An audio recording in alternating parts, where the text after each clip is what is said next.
Doug, you're muted. It's now 6:30, and this is the Wednesday, February 16th, 2022 meeting of the Thurston County Planning Commission. I'm Doug Carmen, Vice Chair, sitting in for Eric Casino, who's unable to attend tonight.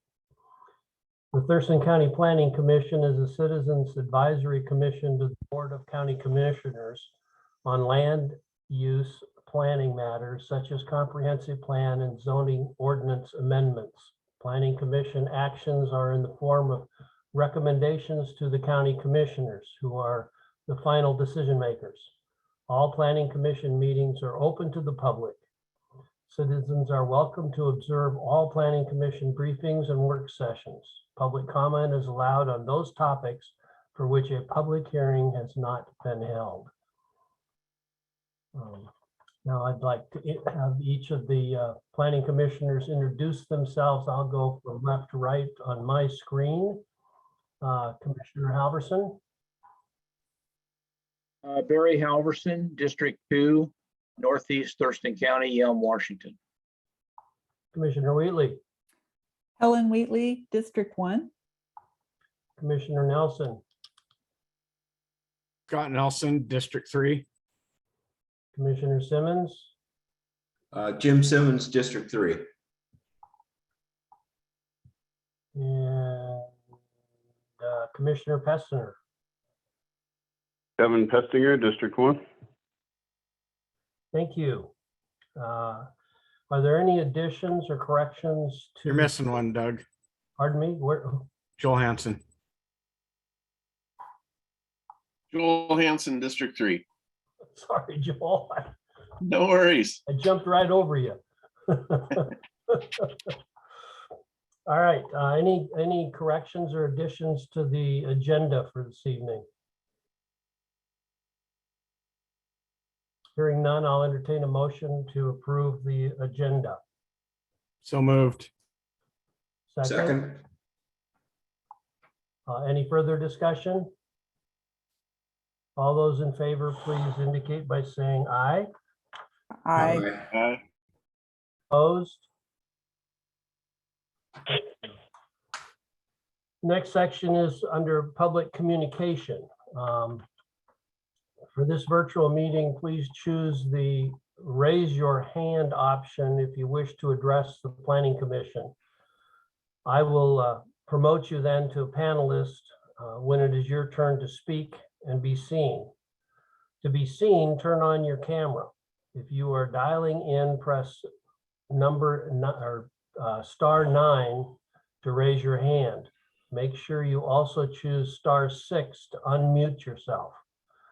The 3-minute timer will show on one of the video screens to help keep track of time. If you have issues speaking and being heard, please disconnect from the Zoom meeting and call 360-972-6785 to make your public comment.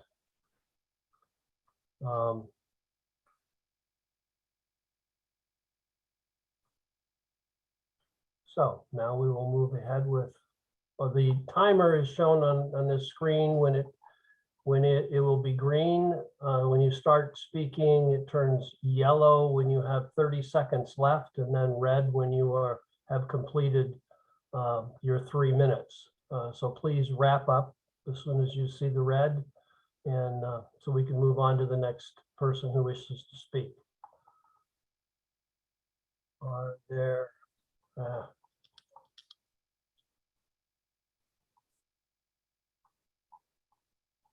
Well, if I could get the screen to come up right. Polly, you'll have to help me here. I'm clicking on the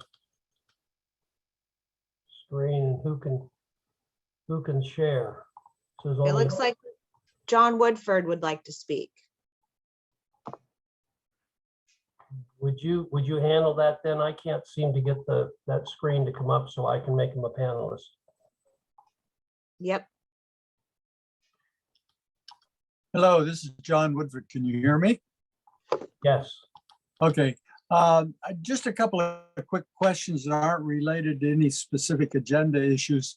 A while back, there was talk about having resumes for the planning commissioners available to the public. I've not seen that happen, and I was curious about whether that's moving ahead or not.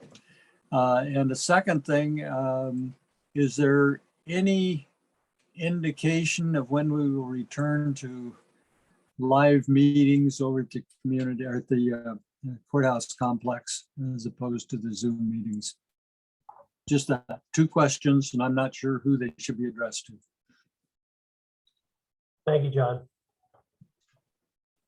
there anyone else who would like to address the planning commissioners?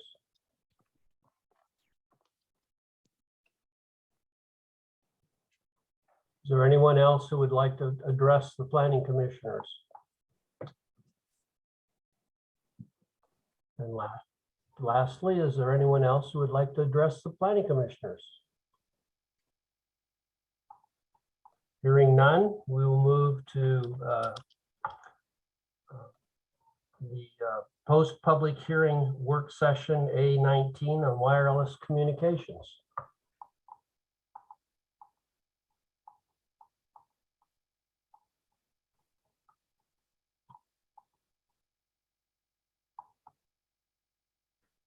Hello. Caitlin.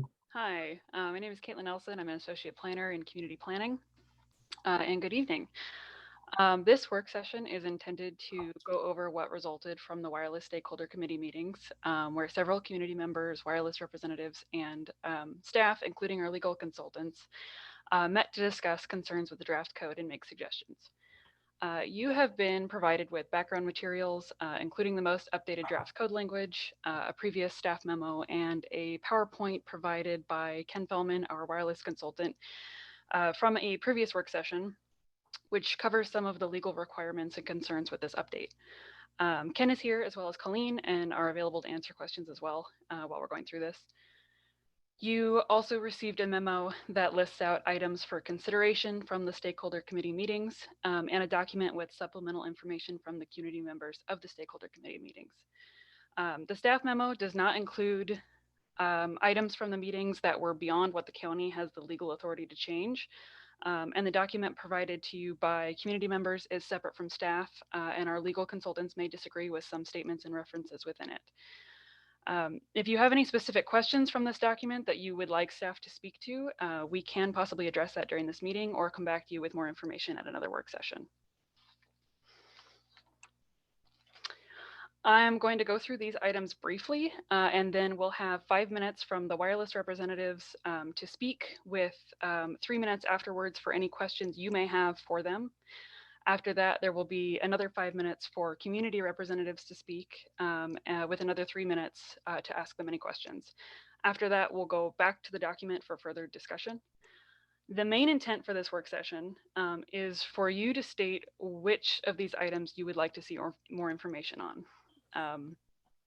They're separated by whether they are the kind of changes that are consistent with Thurston County Code, or whether they're inconsistent because inconsistent with the code could pose additional challenges.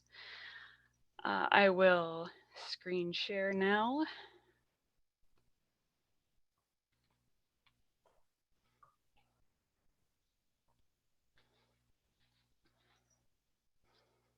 So I'm just going to go through this list. These first 2 are pretty straightforward. The first is to prioritize locations for wireless facilities by showing that no sites are available in a preferred area first.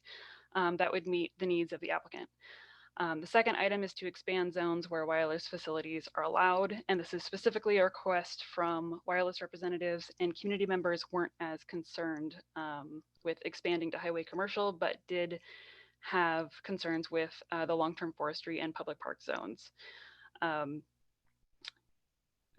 It appears that some other local jurisdictions also allow facilities in these types of zones.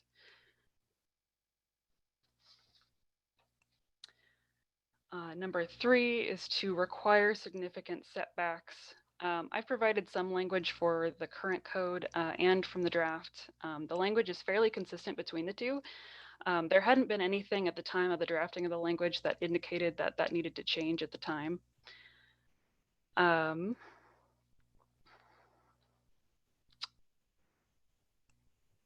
require independent radio frequency testing. Radio frequency limits are under the FCC, and code requires meeting those standards, but the county has no obligation to test or verify that. The draft states the county may submit materials to a third party for review, but this request is for the county to actually test the facilities, which could require additional funding, training, and equipment. Require the max spacing. This is the maximum, minimum distance between each facility. This could require looking at what other jurisdictions have done. The spacing requirements also don't include small cell facilities because these standards are normally located in things like franchise agreements because they're located in the rights of way. And I could talk about that a little bit more later too, or I will be.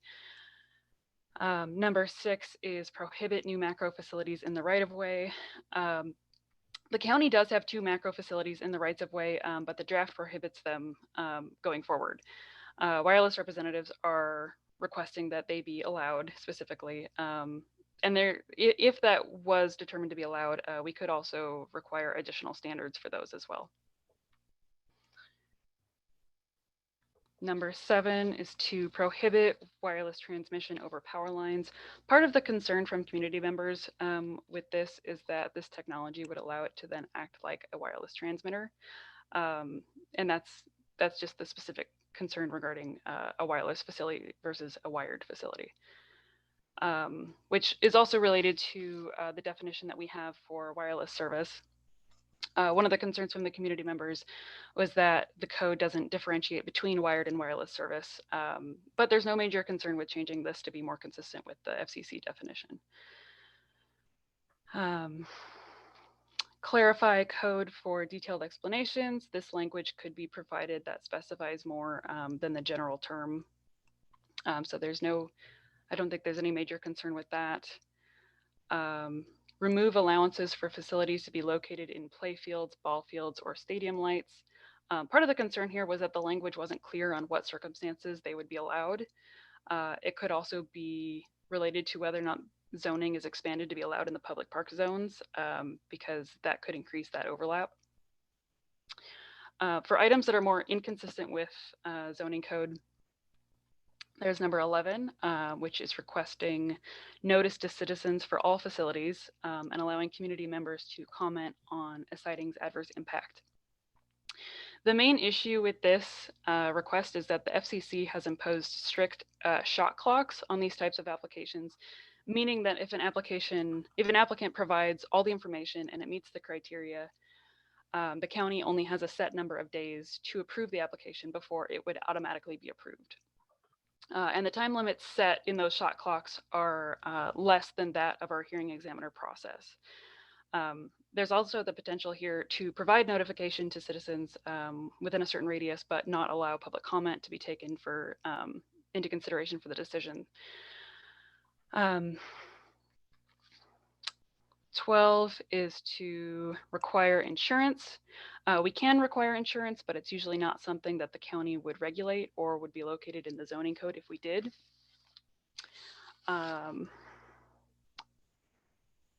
Number 13, require substantial written evidence of compliance. Code will generally condition a permit to follow all other codes, but requiring significant proof prior to approving a permit goes beyond the norm.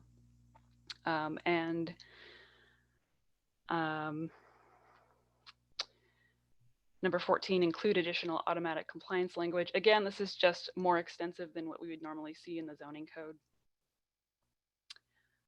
Number 15, I had mentioned previously, require more standards for small cell facilities in the rights of way. I mentioned this earlier that the draft has minimal design standards because facilities in the rights of way would normally have standards written into a franchise agreement or rights of way license. Including it in these types of agreements allows for a quicker response to changes in design and technology, but the public process would look different if there even was one.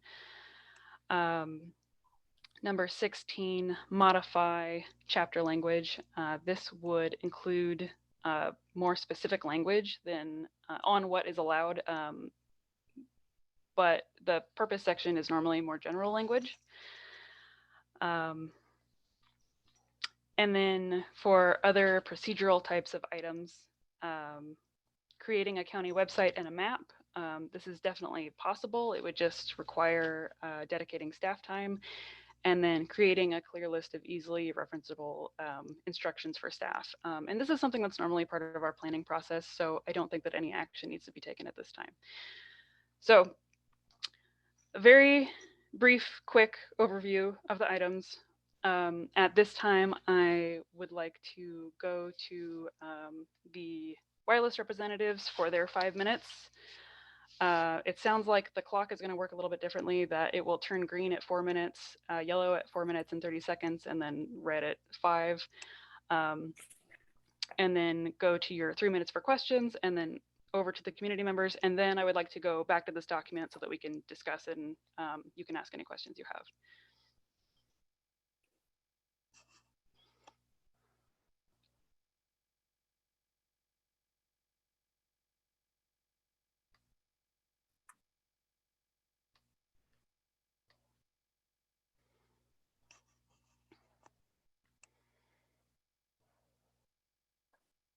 I think I'm gonna go first, Caitlin, and then Meredith will go second. So just let me know when you're ready.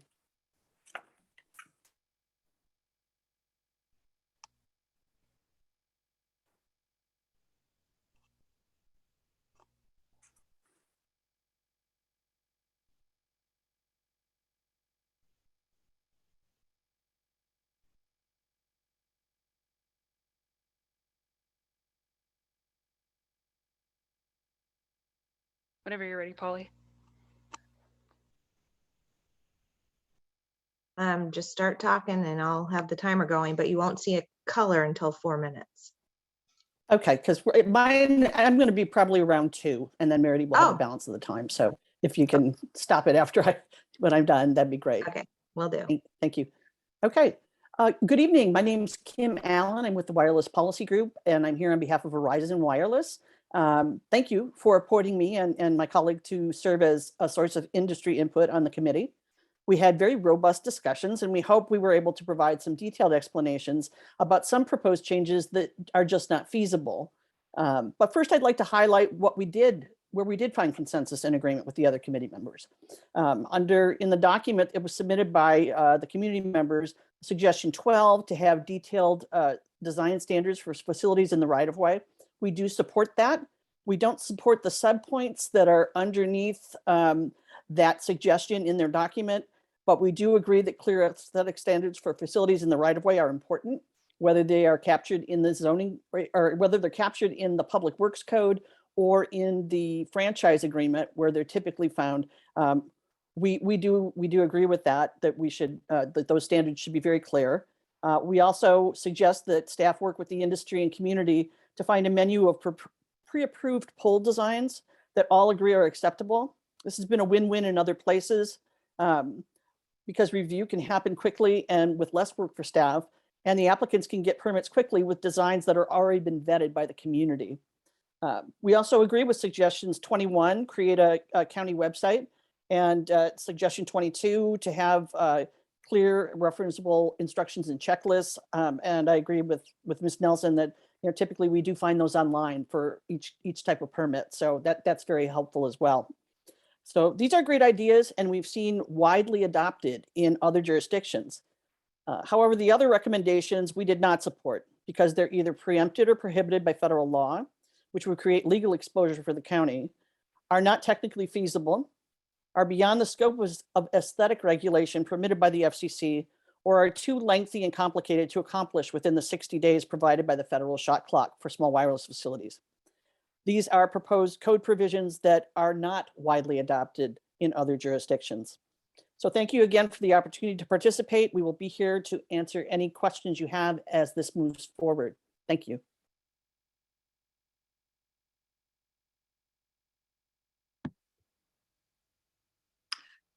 Good evening, commissioners. I'm Meredith Pabst of Wireless Policy Group, and on behalf of AT&T, and I'd like to echo Kim's thanks.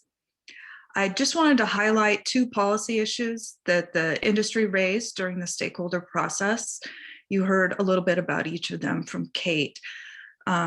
Industry supports continuing to allow macro facilities on utility poles. The county has allowed this type of deployment since it originally adopted a wireless code. AT&T has at least one utility pole macro right now in the county, and also at least one in Lacey, so other jurisdictions in the vicinity. In fact, many Washington jurisdictions use this type of deployment and actually prefer it, including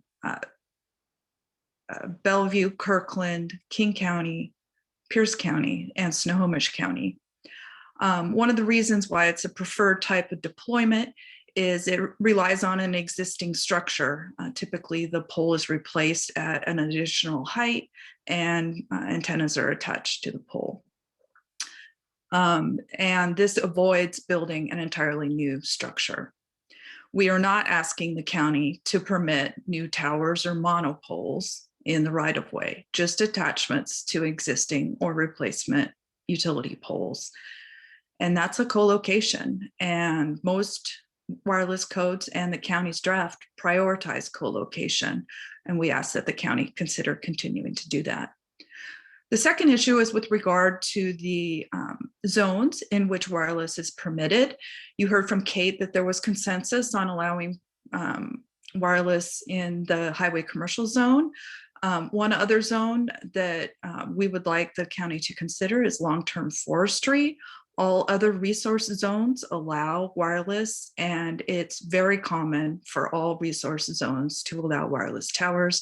Usually there's larger lots with opportunities for setbacks and mature trees for screening. And it can avoid building a tower on a residential lot. Similarly, parks properties are usually larger parcels with existing mature trees and vegetation.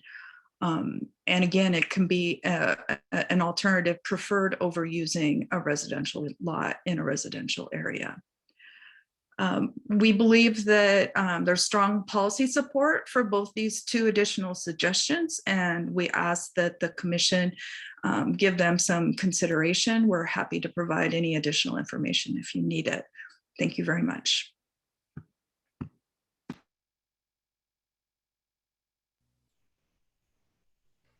Okay, does the Planning Commission have any questions for either Kim or Meredy?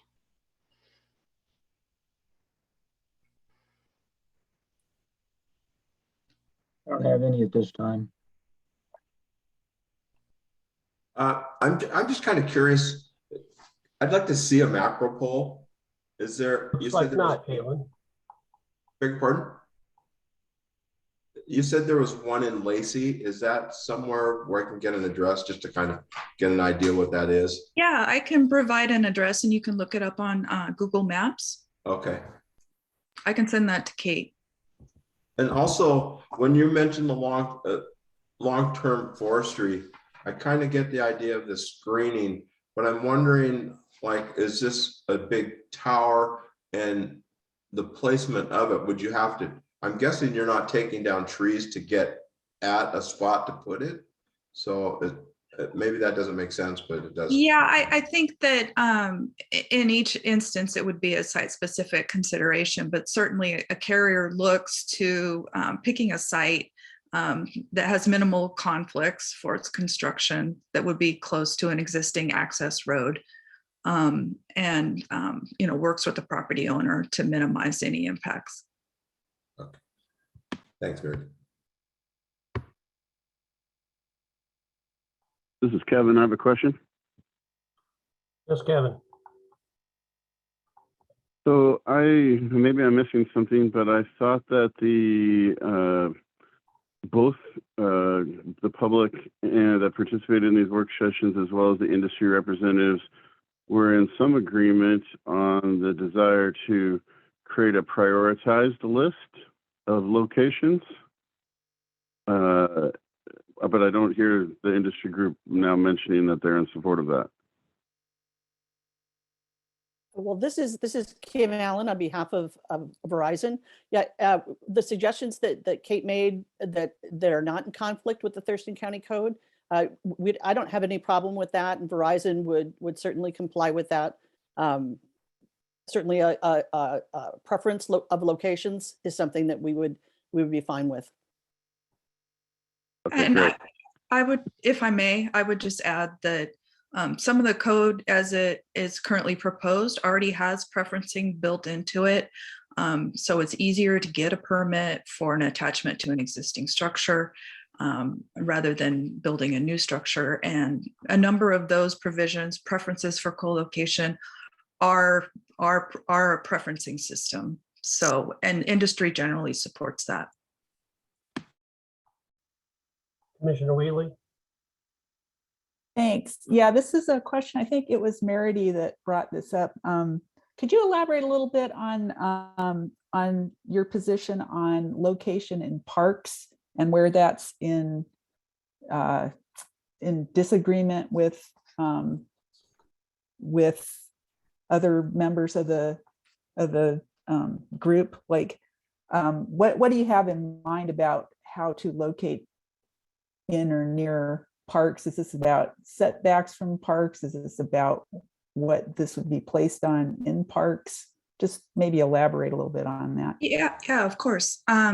So there's a variety of siting options in parks that can be really effective.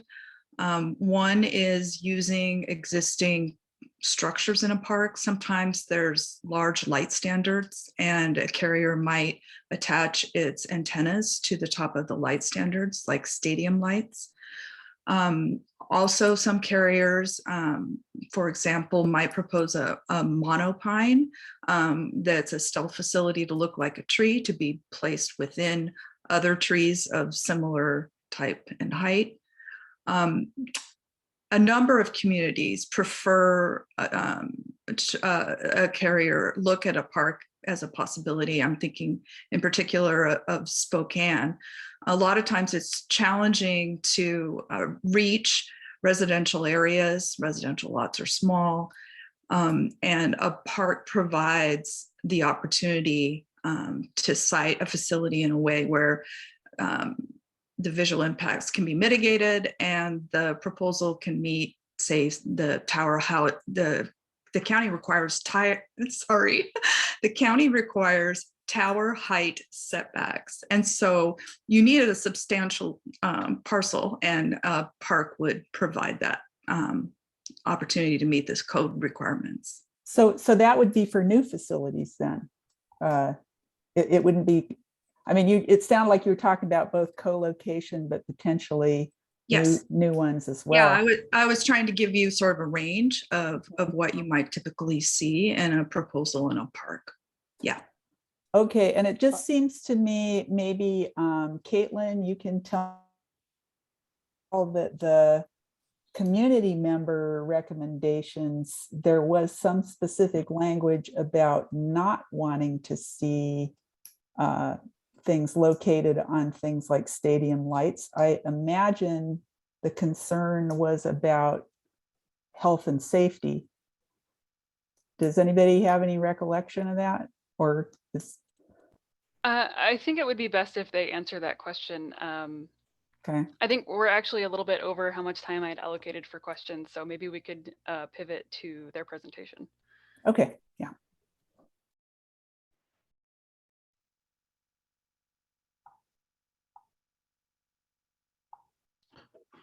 Good evening, everyone. My name is Josh Stottlemyre. Thank you for having me tonight.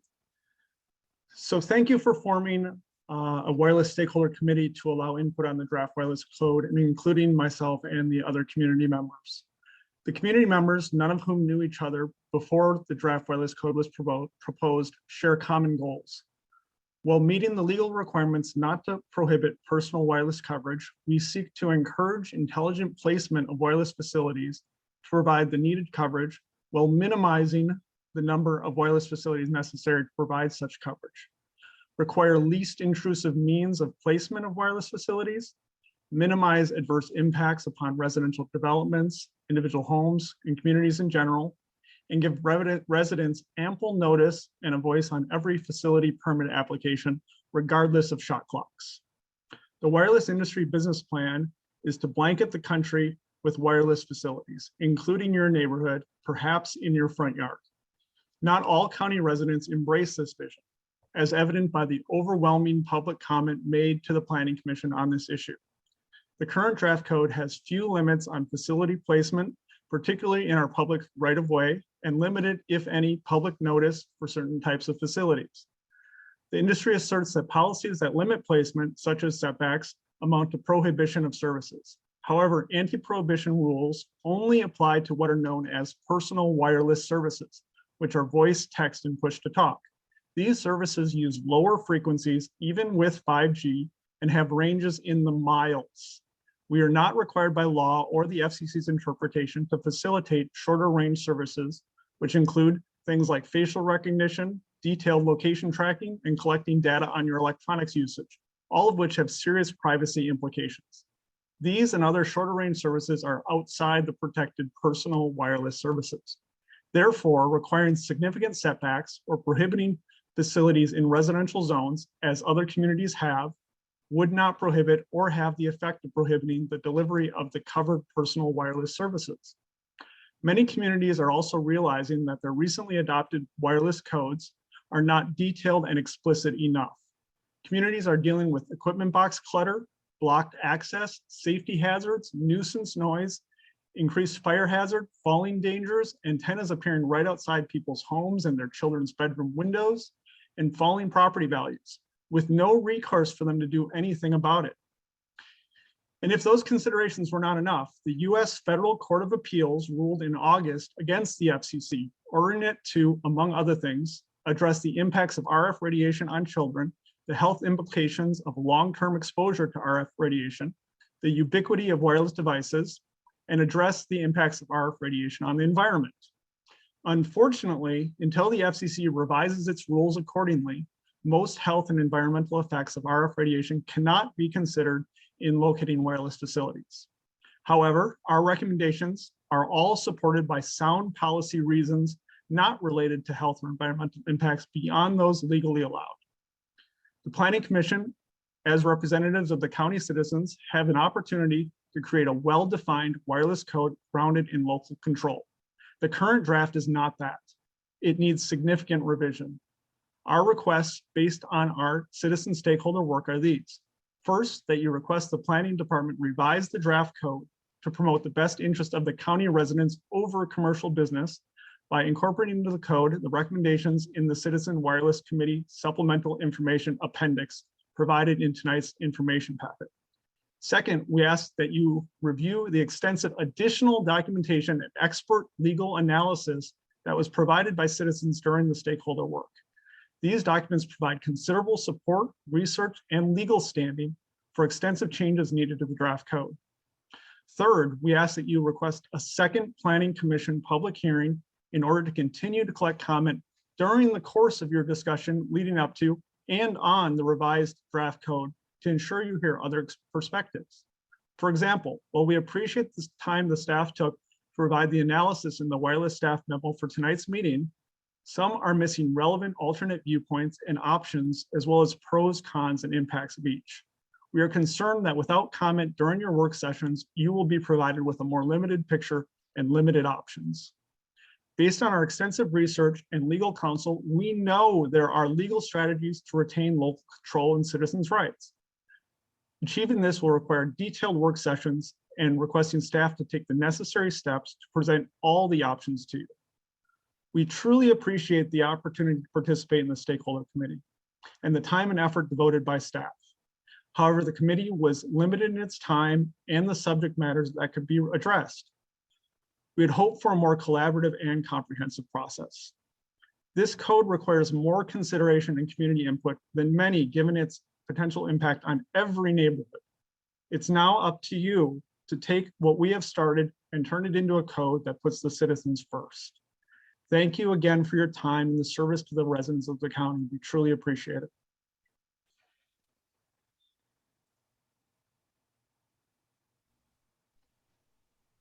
Are there any questions from the Planning Commission?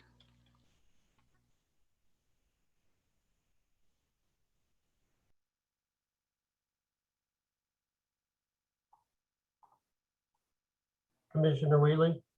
I have heaps of questions because I'm new. So I could take all night asking questions. And I have observations too, and I don't know if this is the time for that. I agree that we need at least, I think it would be a good idea to have another hearing. We certainly need more work sessions on this. Can you kind of, one of the issues, well, there are a lot of issues that concern me. One of them is that in the proposed new code, in the statement of purpose, health and safety aren't present at all. And I've looked at other code in other places, and it used to be in the earlier Thurston County code, but I was looking for it in the statement of purpose for the current proposed change, and I didn't see health and safety in there. Maybe I'm wrong, but that's how it looked to me. Well, so sorry to interrupt, just yeah. really quick. I want to direct questions to Josh and Christy. Okay, yeah, well, for the next few right. minutes, and then we'll go back to Okay, questions on the. so there are issues that are common to a lot of communities. One of those is health and safety, which is very major. And I'm particularly interested in where you come down on on locating the SWFs on telephone poles in residential neighborhoods.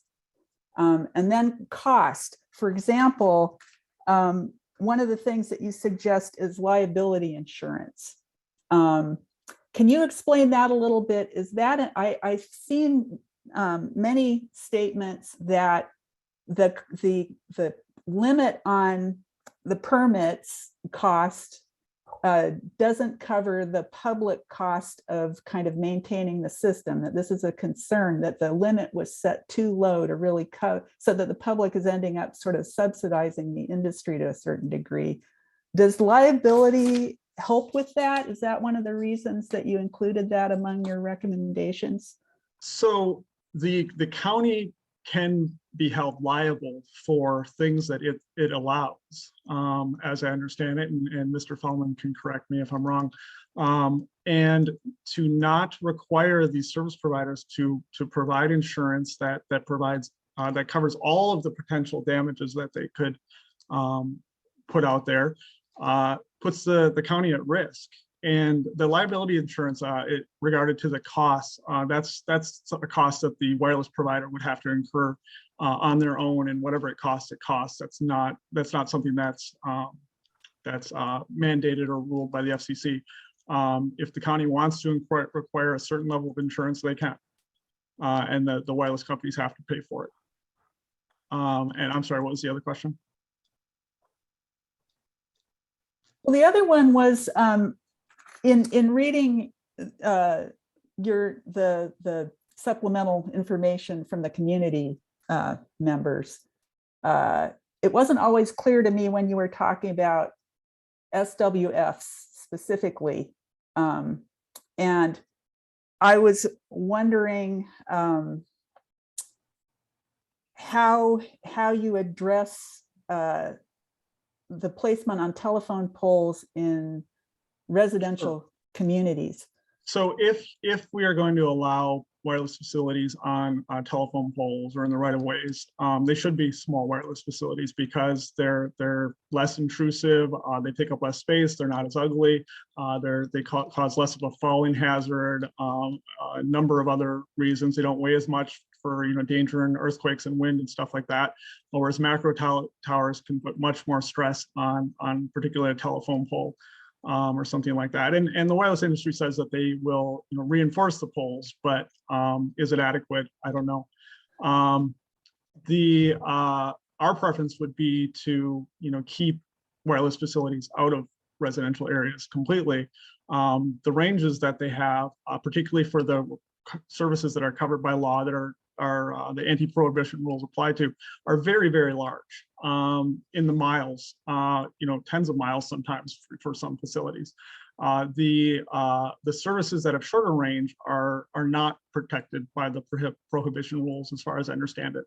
And even those services in 5G have super high frequencies. And Verizon's CEO said that they have busted the myth that they have short ranges. A Verizon technician has stated that they get 10,000 megabits per second at 4,000 feet. That's incredibly fast at 4,000 feet. And so, there are claims that they need to be a couple hundred feet away from you. They're just false. And so you can have large setbacks without having a prohibition of any kind. So that's why you recommend the 1,000-foot setback everywhere then? Yep. Okay.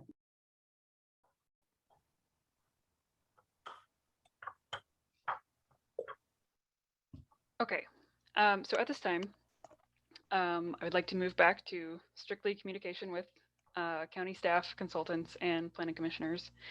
And just a reminder that the main intention for this meeting was to determine which of these items you have interest in gaining more information on, where we can bring more information back to you and maybe get more into the details of what may be changing in some of these requests, if it's something that you're interested in or not interested in. Are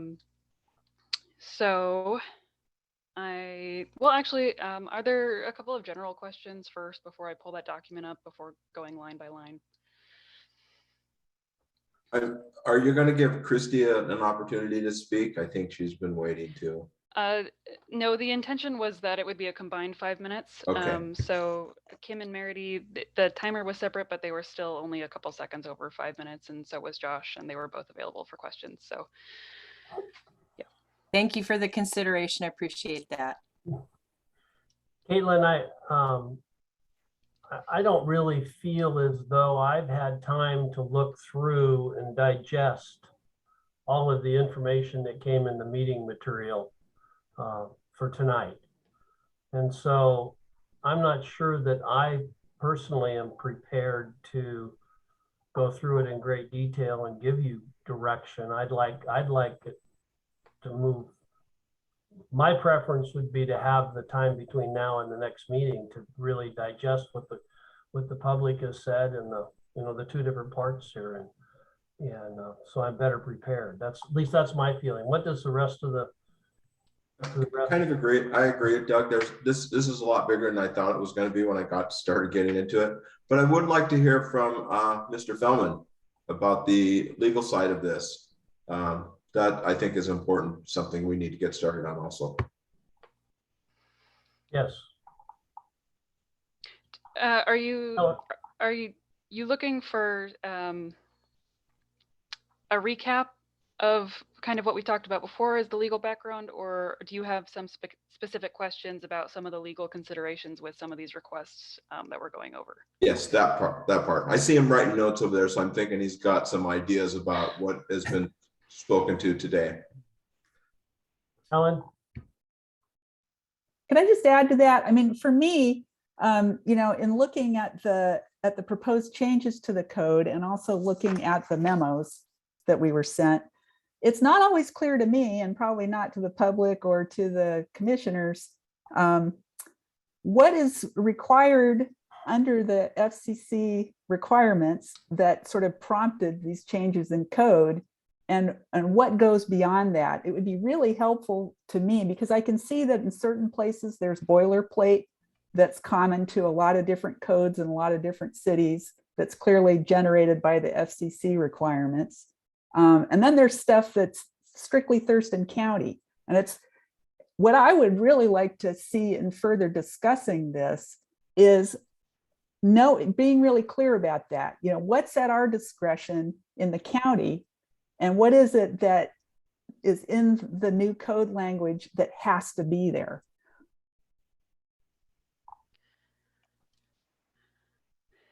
Yeah, Ken can definitely speak to some of that. And I think he will add to this as well, but I do think that with this update, a lot of it is not not what the FCC is requiring, but what they are not allowing us to require. And there's a lot of gray area, so it would be a very significant amount of time to go line by line and identify exactly what some of those green lights are compared to what we absolutely can't do. So with that, anyways, go ahead, Ken. Okay, thanks, Kate. Mr. Chairman, Commissioners, nice to see some of you again. Congratulations to the new commissioners. You may regret that when we get done with this whole process, right? But let me just give a little quick background. Why are we doing this? The FCC and the Congress, for that matter, have not helped local government deal with these issues. And some of the legal prohibitions on what local governments can do that Josh mentioned in his comments about the rule about not prohibiting the ability to provide personal wireless service, that comes from the 1996 Telecommunications Act. The FCC adopted shot clock rules, I think in 2009, that at that time dealt with all wireless sites, and there are different rules for tower sites versus co-location sites or building attachments.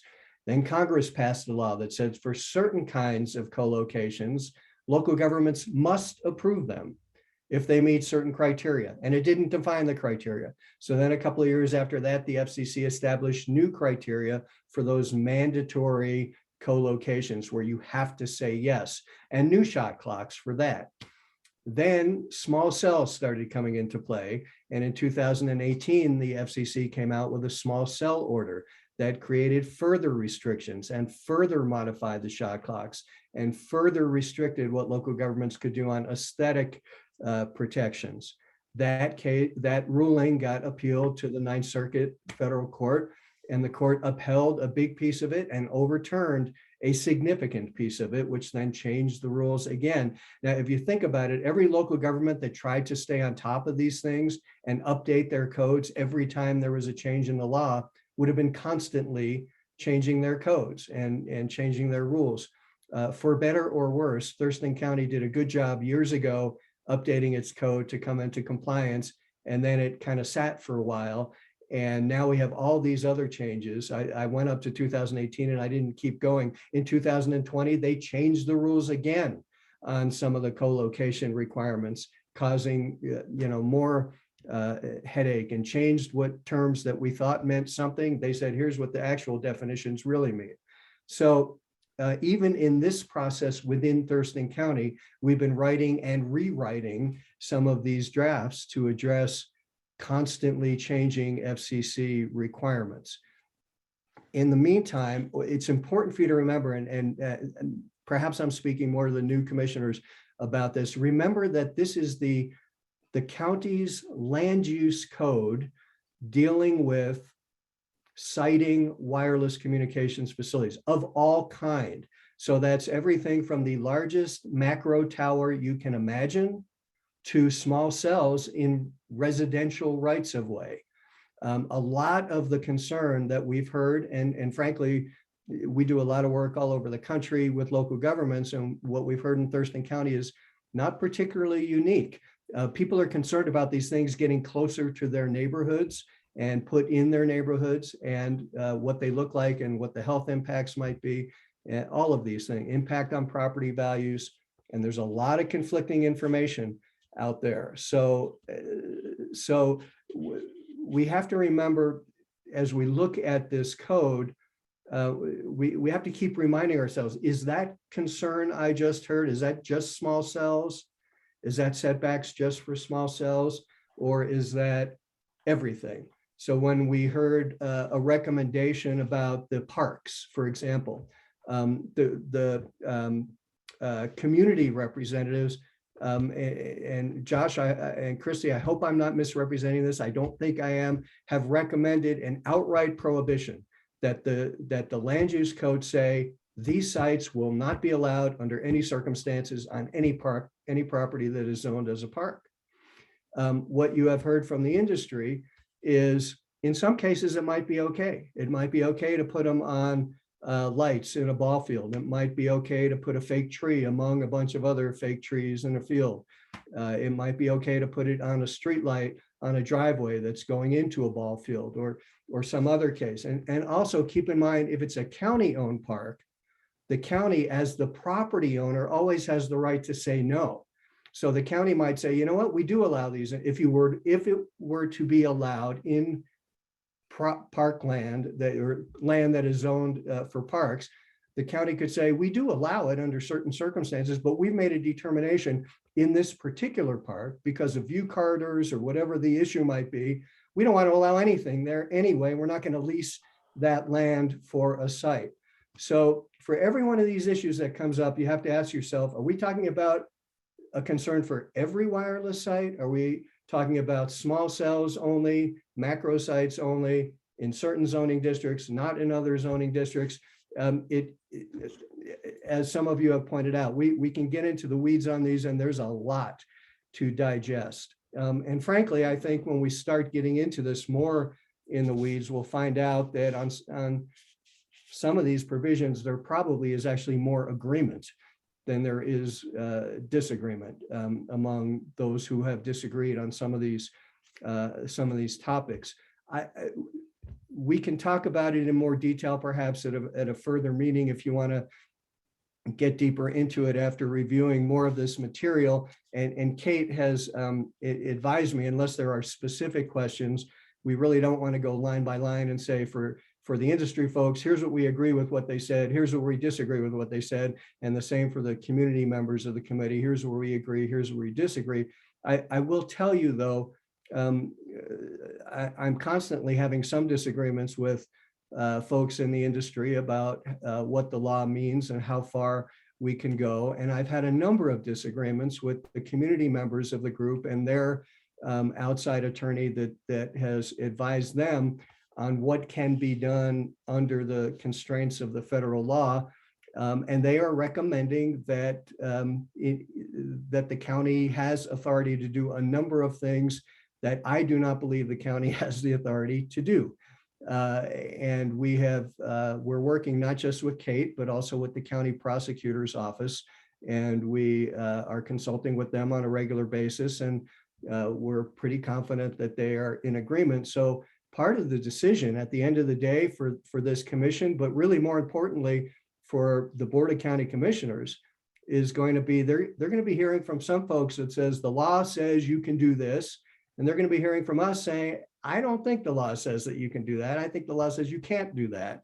And we're going to have to let them make the call as to how far they want to go. For example, there's a lot of concern about the impacts of radio frequency emissions. And Josh referred to the case that the DC Circuit Court of Appeals overturned the FCC's last order.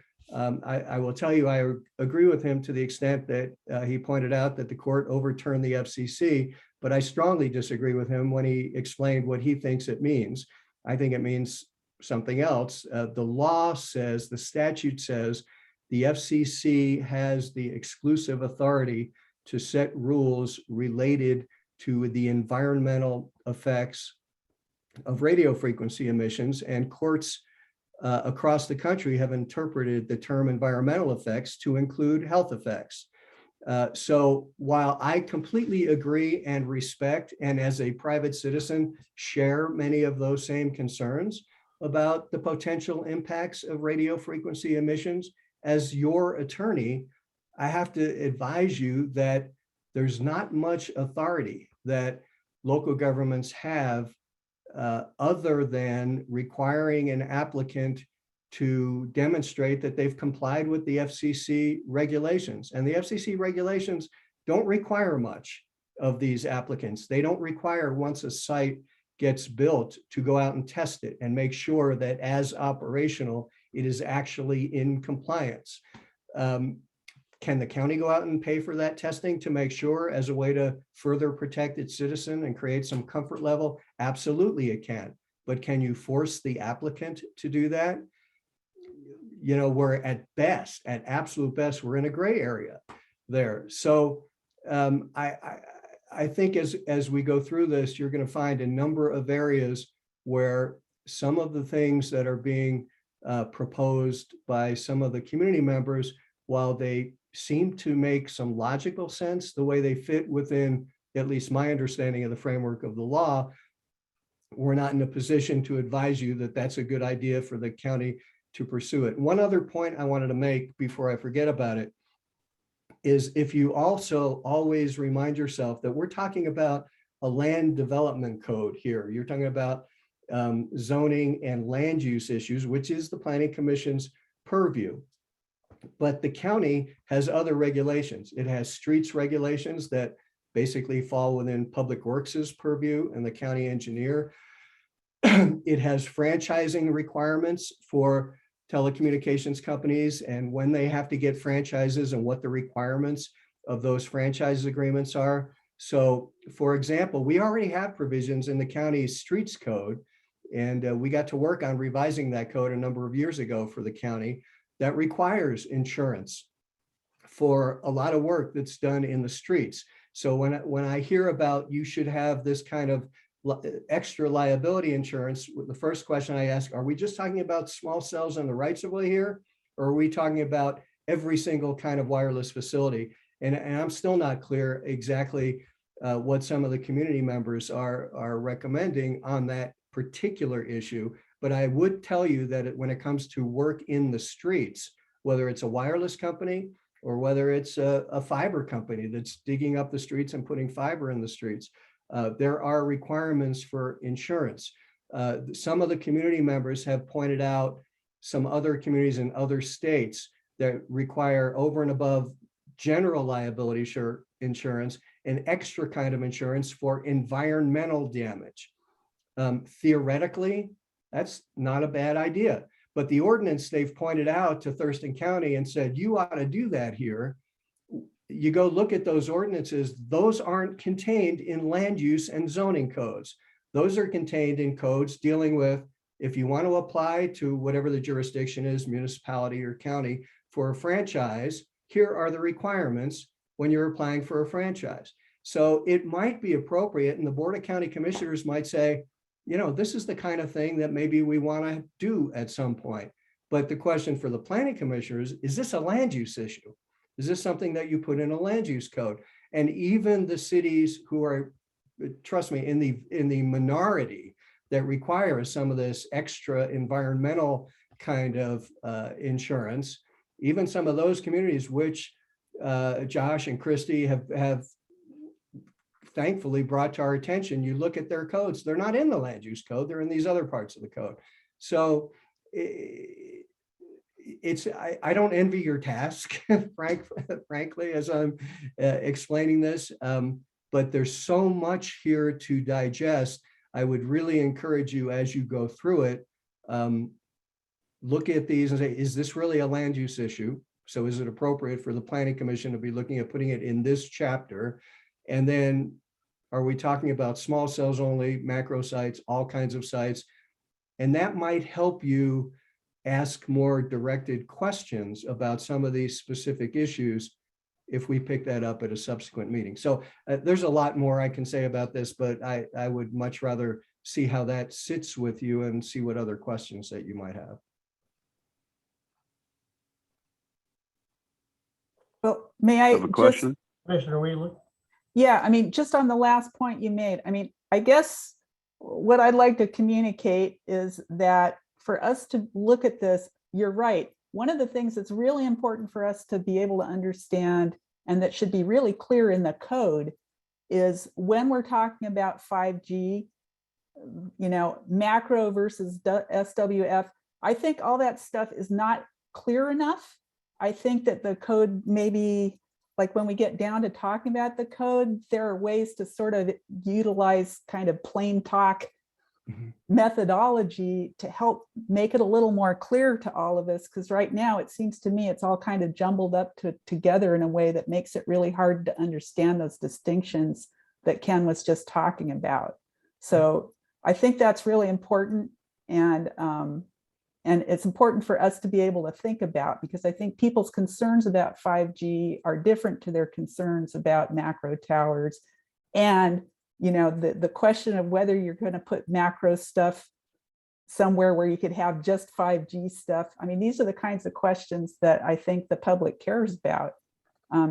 And likewise, again, I'm going to make my plea that we have, I hear you saying that some things are gray areas, things change very fast, but there's clearly stuff that's written in order to specifically accommodate the requirements of the FCC that weren't, you know, good enough in the old code. And then there are things that are being changed for other reasons. And it would be really helpful if it were presented in a way where those lines are as clear as they can possibly be. And just to give some feedback, this concept of priority of locations, I think that it's worth spending time on how to make that more clear. I looked at Pierce County, for example, and they have sort of a graph of priority of location criteria that I thought was very helpful. Mr. Chairman, if I might, just to some of those points, I would encourage you not to, and this is counterintuitive, but we are not permitted to regulate based upon the technology used. 5G is the latest generation of wireless service, and there will be 6G after 5G, and then there will be 7G. So we're talking about regulating wireless facilities here. All wireless facilities emit radio frequency emissions. So to the extent people are concerned about that, to the extent people think that impacts their property values, that's important. But one way to assure ourselves that we're going to get in legal trouble is if we start to address 5G specifically. It's just, it really would be highly advisable not to do that. So I would encourage you to think about it from that standpoint, because frankly, I've been doing this for so long that I heard a lot of the concerns that I'm hearing now about 5G. I have heard about the macro sites when people were first building towers in the late 90s and early 2000s. And frankly, and this is something that probably only a few people who are in this meeting know about tonight, that the kind of 5G radio frequencies that at least some of the medical professionals around the world are saying is more dangerous than the traditional kind is not the only kind of 5G. There's different, 5G can be in the high frequency bands, it can be in the mid frequency bands. So if people say 5G has potentially more danger, there may be some truth to that, but it's only a certain kind of 5G, not all 5G. So I think we get ourselves in trouble if we do that, and we can talk more about trying to help educate you a little bit more if you want to understand that better. But from a regulatory standpoint, I don't want to have the county go down the path of trying to regulate based on the kind of transmissions we're talking about. Again, as much as I don't like it, we're stuck with what the FCC has said, and we have to operate within that framework. We can definitely, Commissioner Wheatley, when we come back, kind of maybe even color code some of the amendments in the code and say, this is being done because the FCC rules have changed, or this is being done in order to encourage co-location and minimize the need for new sites that would create pole clutter. So Kate, maybe we can talk about ways to kind of put notes in the draft that would identify what some of the basis is for the changes. Kevin, you have something? Yeah, a couple of questions mostly for Ken. Related to what you just said, the public commenter, Josh, I think, said something about differences in the legal requirements from the FCC that require us to not disallow more basic limited service of wireless usages. I think he described them as the kind that can be covered by small wireless facilities, and that macro and others in 5G potentially, I'm not sure which we was referring to, include a bunch of enhanced capabilities And I think he referenced some things such as facial recognition and other privacy and location monitoring that creates privacy concerns. Is it true that we have an ability to regulate differently based on that differentiation? Commissioner, thank you. I don't think so. And while it is true that the 1996 statute that says local government regulations cannot prohibit or have the effect of prohibiting the ability to provide personal wireless service, that is a defined term in the statute. The FCC has come up with kind of a broad interpretation of what that means. When we start talking about facial recognition and those kinds of things that impact our privacy rights, those are not, I mean, I can see where someone would call them services, but that's not the provision of wireless service. That, to me, that's an application that you can make with wireless service. And it's an application you can make with broadband service, whether it's delivered wirelessly or over wireline facilities. The FCC's 2018 small cell order, basically, I'm oversimplifying this a little bit, and if this is an issue the commission is interested in, we can get you more details on it for an upcoming meeting. But broadband service provided wirelessly is covered by these more recent FCC orders.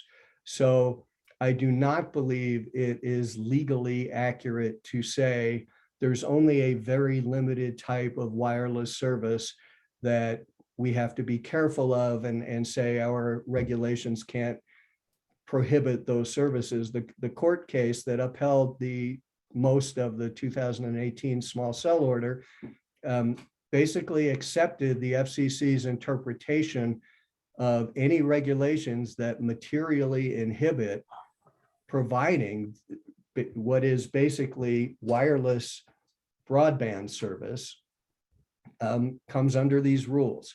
So again, we can get more in the weeds. I can get you more detail on it if you'd like. I'm sort of probably running the risk of, if not misstating, maybe not completely accurately stating exactly what that order says, given that I don't have all the documents in front of me. But I would say that when we talk about some of these things that sort of strike us uncomfortably in our core dealing with privacy, those are uses that can be made of a broadband network. Those are not a service in and of itself that I think is analogous to what we are trying to regulate here. And frankly, at the end of the day, local governments are not in the business or expected to be regulating any kind of wireless service. Even the 1996 statute using that term personal wireless services, we're not regulating the service, we're regulating the physical facilities that are necessary to provide that service. And I think that's a distinction we have to remind ourselves of periodically as well. Well, I definitely have concerns about the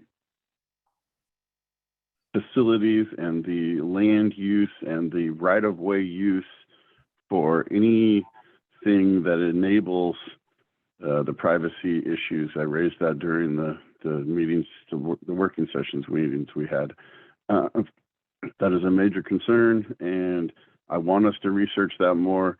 And if there's an opportunity for us to allow for things that do not support that service or support that capacity, and we have the ability to regulate against that, I want us to understand if that's a possible option for us. I would like more research on that.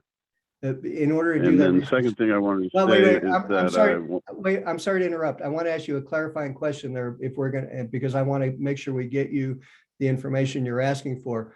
Are you wanting to know whether we can restrict those whether we can use our regulatory over wireless to restrict those kind of applications from being used on wireless networks, recognizing that those very same applications can be readily used by the wireline providers, like your cable companies and your wireline internet providers? Or are you asking, is there a way that we can impose county regulations that would restrict any kind of broadband provider from building a network that would allow for those kind of applications? I'm wanting to understand the differentiation between the facilities and the land use and the right-of-way use that we do have authority over, and where that comes into differentiation between those capabilities. Okay. You keep saying that wireline can also do location tracking. It's not the same. It's not, I mean, it's not the same level of accuracy in location tracking. I sit in Lacey. I sit near a tower, of what probably is a macro tower. And when I literally am sitting in my bedroom and I'm holding my phone into my hand, I can see a physical representation on a map. And when I turn my phone literally a half an inch in direction or just twisting it around, that shows up on the map electronically as being recorded. So that's not something that's happening via wireline. And it's probably happening on a public right-of-way. And I don't understand why, it's not complicated, why we cannot have some ability to limit that. Appreciate the By explanation. limiting the facilities that we put on our right-of-way.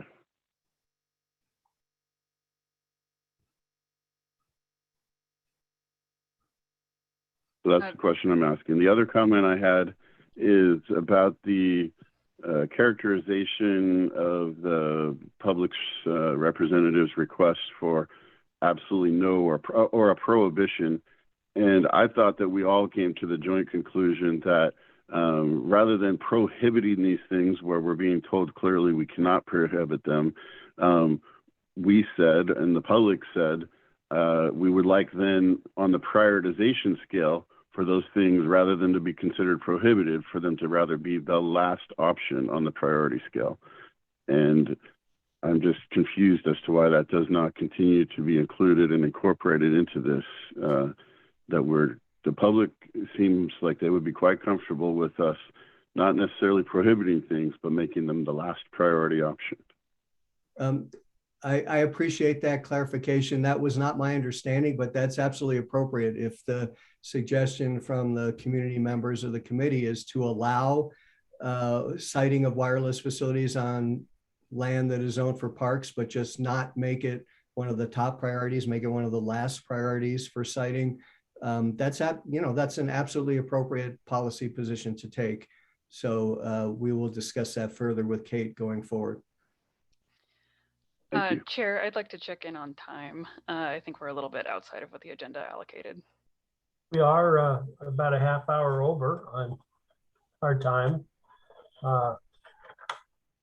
So we'll bring it back to a future meeting with Commissioner Wheatley. Do you have something? Well, can I just ask just a really quick question? Because again, like everybody else, but even worse because I'm new, I'm immersed in this. And do we have, I was kind of trying to flip through really quick and I saw, one zoning criteria kind of thing with X's in it that I didn't really understand because we don't always spell out our acronyms, which I hope we start doing more. But is there anywhere in the code or what's being worked on now? Is there something like a chart or a listing of the priorities of location criteria? Because like I said, I saw that for, Pierce County sort of had a chart that I could really grasp pretty quickly.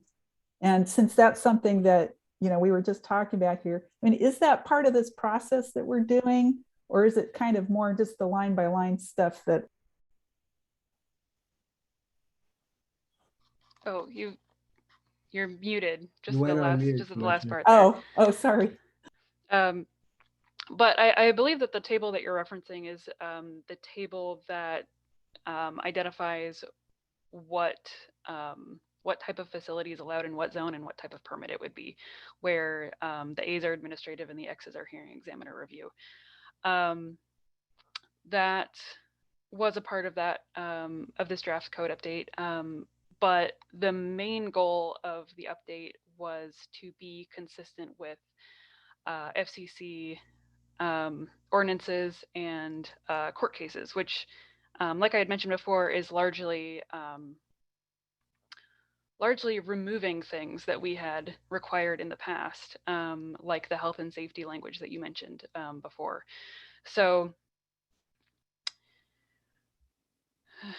yeah, I'm just trying to think going forward. If at the next meeting, is it these items from the stakeholder committee that you would like to go over again, and you want to process that more, or what kind of direction are you looking for? I think that from what I've heard, Barry, go ahead.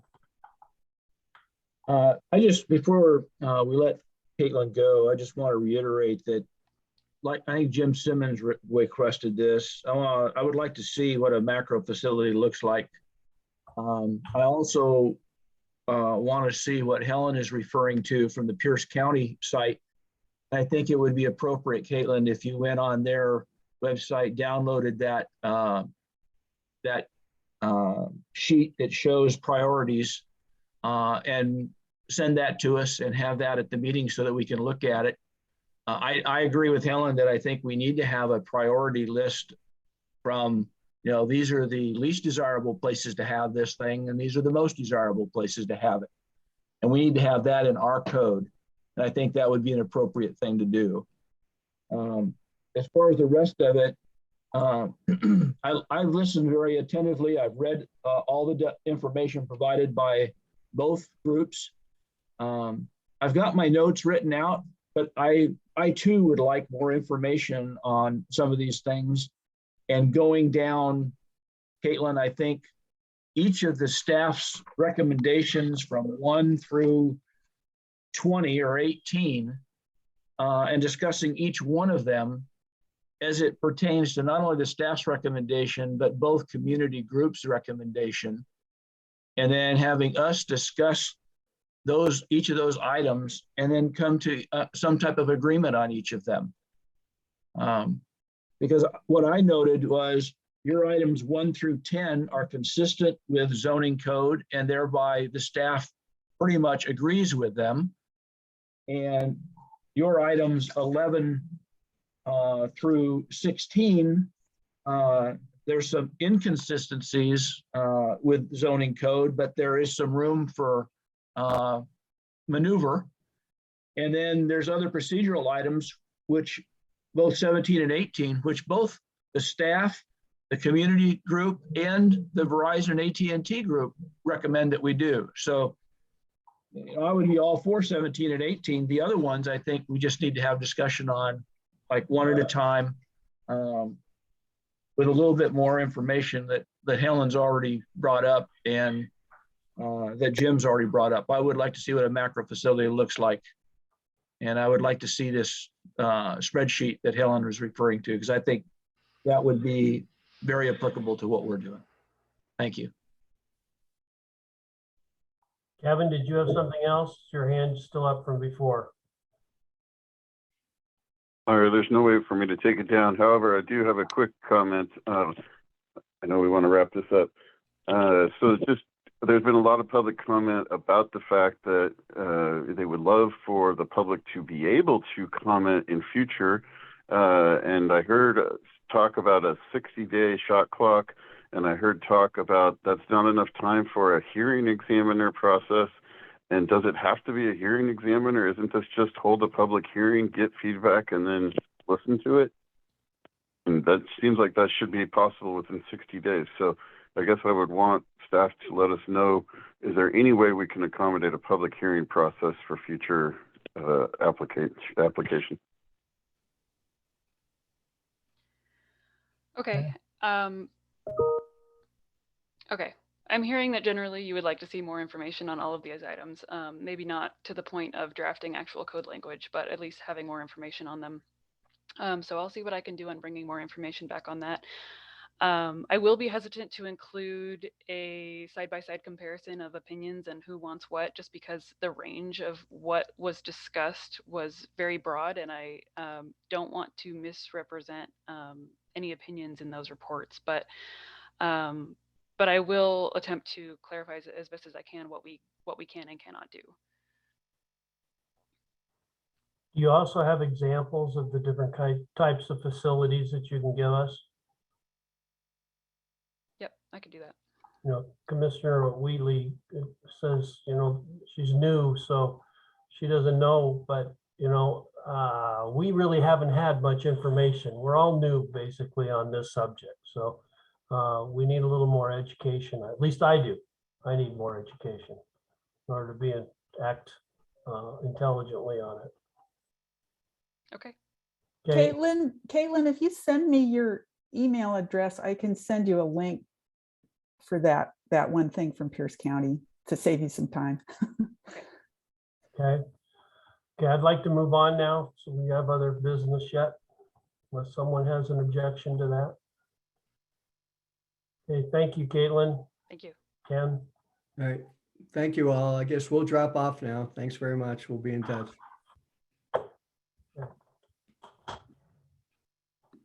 The next thing on the agenda is the Shoreline Master Program. Andrew DeFobus. Okay, great. Good evening, commissioners. Andrew DeFobus, interim senior planner with Thurston County Community Planning.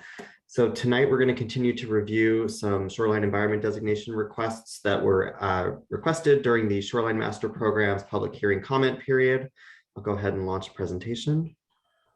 Andrew, before you start that, in reviewing my notes from our last meeting, the action we took on Carpenter Park, and my notes showed that we had changed the designation to Rural Conservancy.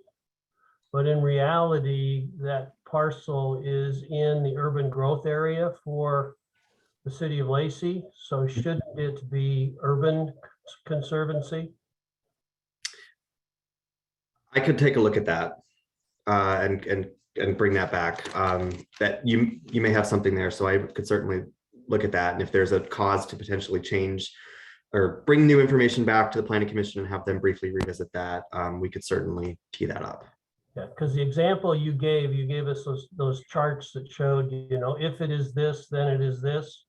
And the chart you put up was Rural Conservancy, which states that if it's not in the city limits and if it's not in urban growth area, then it's rural. So yeah, I'd like that to come back. I want to make sure that we do the proper designation. Absolutely. I could take a look at that. We don't do much with the Urban Conservancy designation. It's very small compared to some of the other ones. So it's possible that that was overlooked on my end. So I'm happy to circle back and look at that. So thank you for bringing that up. All right. Okay. All right. So hopefully you are now seeing a PowerPoint. A lot of this preamble will look familiar, but I wanted to make sure it's here for the record. Again, we're going to look at some SED review requests. These all came in during the SMP public hearing. The Planning Commission had previously been given links to all public comments, including those that were discussing shoreline environment designations. And we're going to do that tonight and at upcoming work sessions. After review of the requests and the shoreline environment designation criteria, the Planning Commission may request changes consistent with those designation criteria. And the 4 that I have teed up for tonight is one on Long Lake, and then Summit Lake, Pittman Lake, and Nisqually Reach. And we will see how far we get. So again, as background, all jurisdictions that are completing a Shoreline Master Program update must assign shoreline environment designations, or SEDs, to the shorelines. And this process is informed by the inventory and characterization, which takes a snapshot of existing conditions on the ground, development and modification of shorelines, the degree of vegetation that's there, the ecological function the shorelines are providing, information about the zoning and land use, et cetera. Ecology provides guidance on that jurisdictions can use. So in an earlier part of the SMP process, all that inventory and characterization work was done and informed shoreline environment designations for all of our shoreline reaches. And the general approach was that shorelines that were more intact were given a natural SED. Those that were densely developed with residential development were given a shoreline residential SED. And then in the middle, rural conservancy, urban conservancy, where there's some degree of function remaining or environmental limitations, but also some degree of development. And then below the ordinary high water mark is where the aquatic SED is used. So a couple things to keep in mind, and one thing I wanted to lead with here, there was some discussion at the last Planning Commission meeting about the shoreline environment designation criteria that is in the SMP itself. The analysis that I'm bringing you is based on the criteria that's in the SED report, which was developed at an earlier phase of this project. That report is how all of the shorelines in the county were designated. And I understand that the language in the SMP is not exactly what was in the SED report. So that's something that was brought to my attention during the public comment period. And I will be going back and making sure that the language in the draft reflects what was actually done in the process to bring these shorelines, bring the SEDs forward. So apologize for any confusion that may have caused, but the criteria that I bring up on the screen here and that we've been using is from the SED report, and that's the information that we should be using. One item to keep in mind is that shoreline reaches we're discussing may not neatly fit in one category. They might meet the criteria of more than one. We're looking for the best fit and also keeping in mind all the policy goals of the Shoreline Management Act. And SEDs are one component to ensure no net loss of ecological function, which is a requirement of the Shoreline Master Program. And in addition to our land use policies and regulations and mitigation requirements and all those other pieces, it's one piece of that system that sets up the no net loss. We'll be looking at map representation of shorelines, but I want to remind everybody that this is a best representation of where SMP jurisdiction would lie. This must be confirmed in the field during land use review. So these are approximations on a map based on the best data that we have available. And of course, that the designation of a shoreline is not the only factor that affects development. Critical area regulations, zoning, and other parameters will also affect how shorelines will develop. Okay, so the first one we're going to talk about here is on Long Lake. It's at the very south end out on Cairo Road. This one is it's a little bit tricky, so bear with me, ask questions. If you have questions, I'll count on Acting Chair Carmen to call on folks when they raise their hands. But where we're at here, if you look on the left-hand side of your screen, we're looking at Long Lake, which is east of the city of Lacey, and the yellow arrow in the bottom corner of that picture is showing you the portion of Long Lake that we're looking at. And then the picture center top is a blown up version of that. That's showing you the area outlined in yellow. Those are 3 parcels that are on the end here where we got a request from a citizen to reevaluate this during the public comment period. So it's tricky because it's along a reach break. As you can see, there's a reach break in the middle of these parcels. And also there was a boundary line adjustment that was recently performed in this area. So the parcel lines that you're seeing on this map are not, they have not been updated since that boundary line adjustment occurred. So we're going to be not focused on these parcels as they are oriented, but as they have been changed. So I'll show you more about that on the next slide.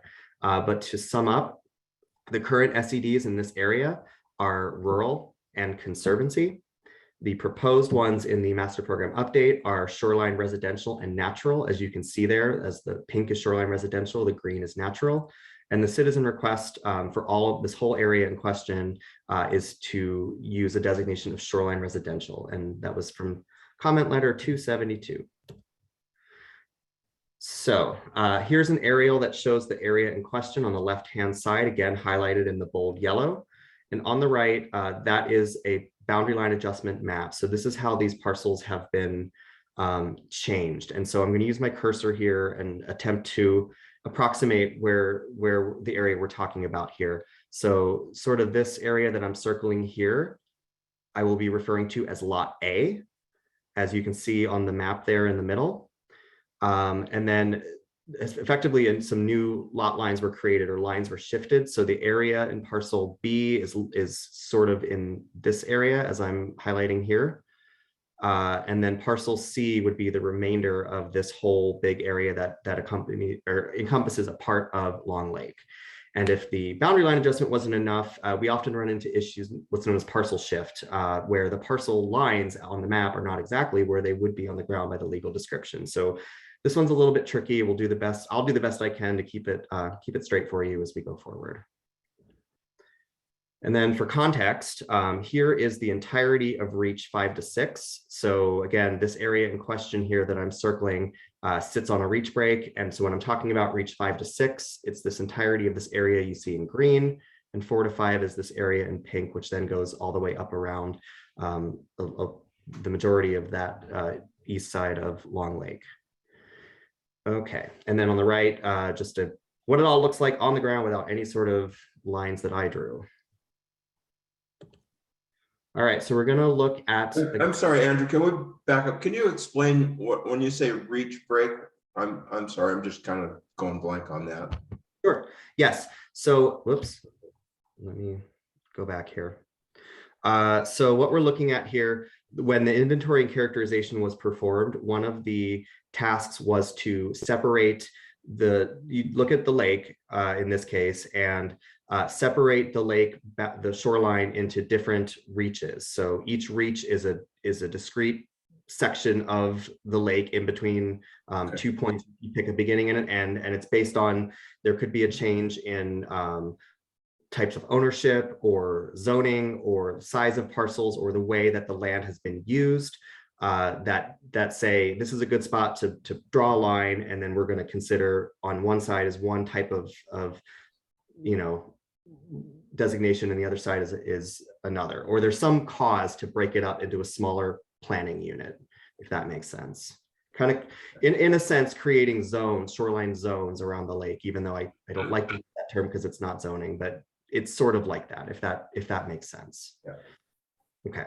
And then you create, the policies that go with each of these different shoreline designations would then be applied to those reaches. So you're trying to fit the area on the ground into the designations so that you can best match those with the regulations and policies that will protect shoreline function, allow for shoreline uses, etc.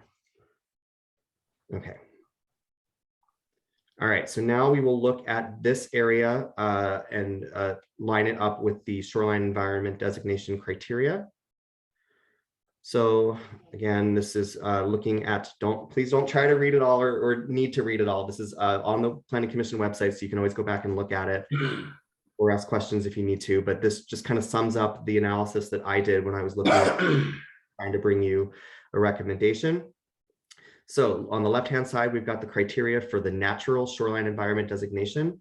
The first one asks if the shoreline reach is ecologically intact and providing an important or irreplaceable function that would be damaged by human activity.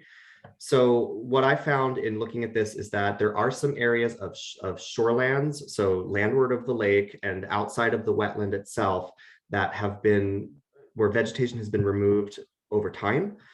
The reach as a whole does not appear to have been modified significantly in the past, and as a whole appears to be more closer to intact than degraded. And so I'm talking about, all this, the wetland area, et cetera, versus some of the shorelands here where over time vegetation has been removed from that area. And also, I may not have mentioned it, but most of this is going to focus on this reach 5 to 6, which includes this big wetland area, and not necessarily this portion up here, which has already been developed. And I'll talk about that a bit later on. So the second criteria is this area considered to represent an ecosystem of particular scientific or educational interest. Didn't find anything in the record to indicate that. Is it unable to support new development or uses without significant adverse impacts to ecological function or human safety? The majority of this reach as a whole appears to be intact. Again, some of the shorelines associated with that newly created Lot B have had vegetation removed over time. They may be providing less function in those areas. Also, portions of Lot A, which is currently designated shoreline residential, have been converted to residential use. So those areas that have been converted may be providing less function. Those areas that have been not converted are still largely intact, may struggle to accommodate new significant impacts. So does the area include largely undisturbed portions of shoreline areas? Again, we can see wetlands and riparian vegetation in a large part of this reach. So for a majority of the reach, I would say yes, although again, some alteration has occurred on the land. The one lot has been converted with a home and all those sorts of things. I haven't been on site to confirm if it's native vegetation, but I don't see any evidence of altered shoreline configuration. I might have mixed up those. Sorry, the 2 points, but as far as largely undisturbed areas, for the majority of the reach, yes, in some areas there have been some impacts, but we also see intact wetland, intact riparian vegetation. And then does it retain the majority of its natural functions? For a majority of the reach, yes, but in some areas there have been conversions to homes or vegetation removal. And again, the shoreline configuration itself does not appear to have been significantly modified. And is it generally free of structural shoreline modification uses? For the most part, yes. The whole reach is largely free of modifications, except for those that I have gone over. So again, the aerial, and we'll go into the Rural Conservancy criteria. So the first piece of this is it outside incorporated municipalities and urban growth areas? Yes, it is. They're all outside of the cities or the urban growth areas. Excuse me, Andrew. Yes. To my knowledge, that it is within the urban growth area. I would have to go back and take a look, but I don't think so. I mean, Lacey is almost, the Lacey city limits almost comes right up to that wetlands to the left. Yeah, so that's one thing that I did check, and I might be. Yeah, you can check again, because all that property should be within the city of Lacey's urban growth area. A sec. Okay, you may be right there. Okay, so that might mean I might have to go back and look at this one a little closer. I'm hesitant to move forward with this one until I go back and take a look at that, because that might change, because it's currently, okay, that's right. Okay, because this area was. I think Doug is right. Yeah, okay. I don't know how I missed that. So I apologize about that. So in the interest of not keeping us here looking at this while I sputter, and because I have 3 more, maybe I'll just move on to the next one and then come back with this one, if that is okay with the chair. Oh, Doug, you're muted. Sorry, I'd like to ask Christine about item 5 on the agenda. Whether we need to quit exactly 8:15 and move into her item, or whether we'll move item 5 to the next meeting. So that is the Planning Commission, within the Planning Commission's purview. I do not need to speak tonight. If the Planning Commission would like to continue moving through the SMP and move my item to next meeting. That works for you. That's what I would like to do. That works for me if it works for the board. Everybody agree with that, or? Okay, that's what we will do. Thank you, Christine. Go ahead, Andrew. Okay. And I apologize. I can't tell you how long I've spent looking at these things, and I am chagrined that I have messed that up. So I'm just going to move on. Okay, hang on one sec. Okay, so we're still seeing PowerPoint? Yes. Okay, great. Well, I'm going to move forward, and so potentially that could change. Yeah, it may change my recommendation, but anyway, I'll go look at that, bring it back, and we will move on. So one moment while I find my spot in my notes here. Okay, so the next one we're going to look at here is out on Summit Lake. So again, if you're looking at the left side of the screen here, you can see Summit Lake, which is out on Route 8, east of west of the urban areas of Thurston County. And the red arrow is showing you the southwest corner of the lake, and that is where the area in question is. So on the picture on the right, you can see a yellow square around 2 parcels. These are the 2 parcels that landowners requested us to take another look at. Currently, this area is designated rural. It was proposed with the update to be rural conservancy, and the citizen request was that these areas should be shoreline residential. So this is and a few more pictures here. So in the middle there, or on the left, is the picture of just the aerial without any sort of drawings on it. And then on the right again, circled in red here, are the 2 parcels, and this is showing the environment designation. So it's showing you the entirety of that reach, Summit Lake 1 to 2 in yellow, or rural conservancy, and then the entire rest of the lake is the remaining reach 2 to 1, and is designated rural shoreline residential in the update. So issues that were raised by the citizens here, you can see the comment letters there. The discussion from them was that these lots are the only residential lots that are proposed rural conservancy on the whole lake. Staff did, in looking at this, note that there is 1 additional residential lot that is also proposed to be rural conservancy, and it's the triangular shaped one right here where I'm circling with my cursor, or over here.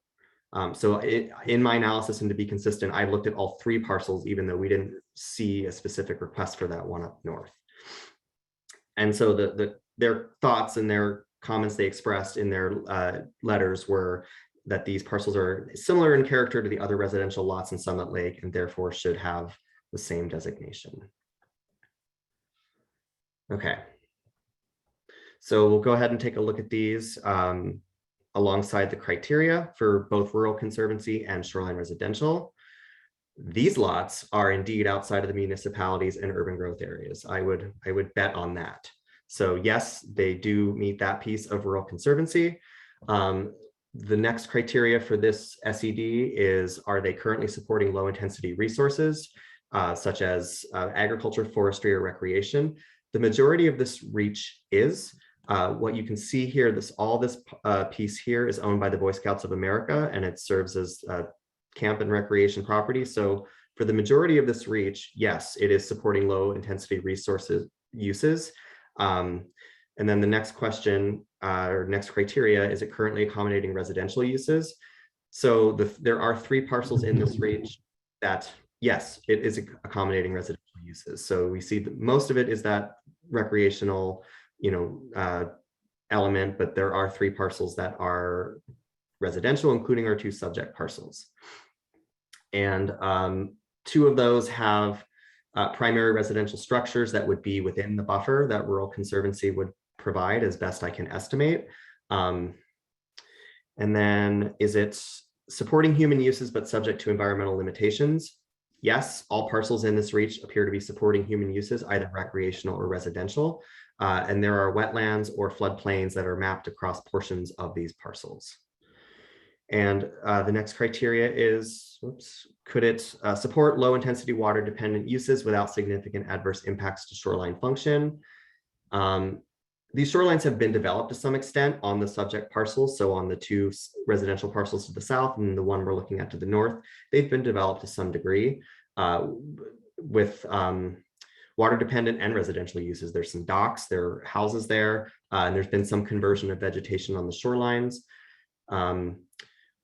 Is the reach providing high recreational value or valuable historic cultural resources or potential for public access?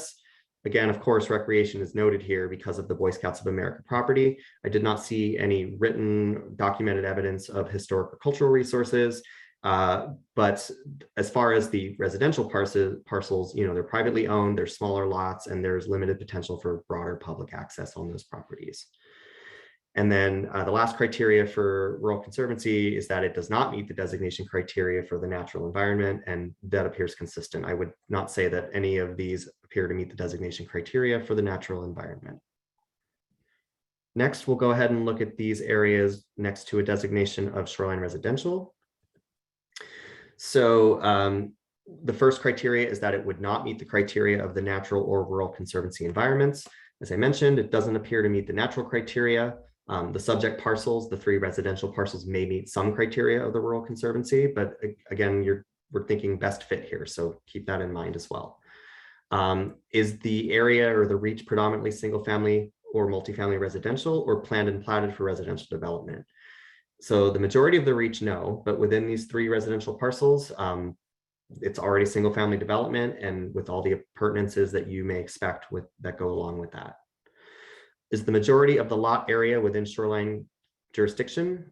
This does appear to be the case for the residential parcels in this reach. And have ecological functions been impacted by more intense modification and use? Yes, to the extent that there have been docks installed and lawn has been created, or more natural vegetation has been converted to lawns, and that there are residential, either primary or accessory structures that are apparent in SMP jurisdiction.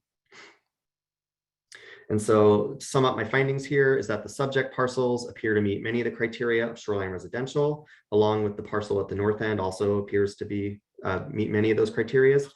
And also they meet some criteria of the Rural Conservancy SED.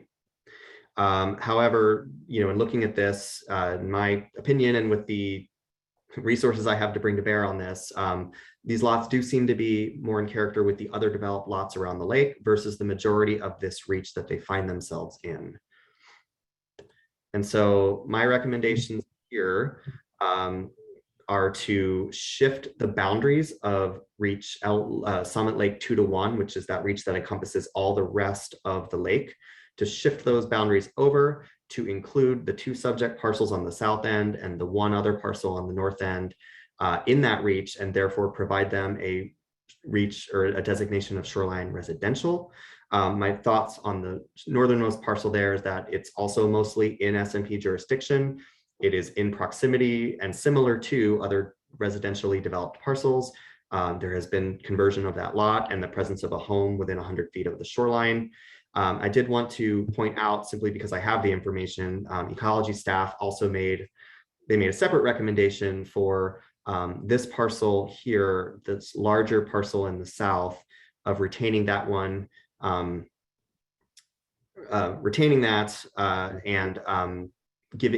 leaving it as rural conservancy. I think I have this reach here, that's wrong, so ignore that. But basically to keep that one as rural conservancy and can make the other one here shoreline residential.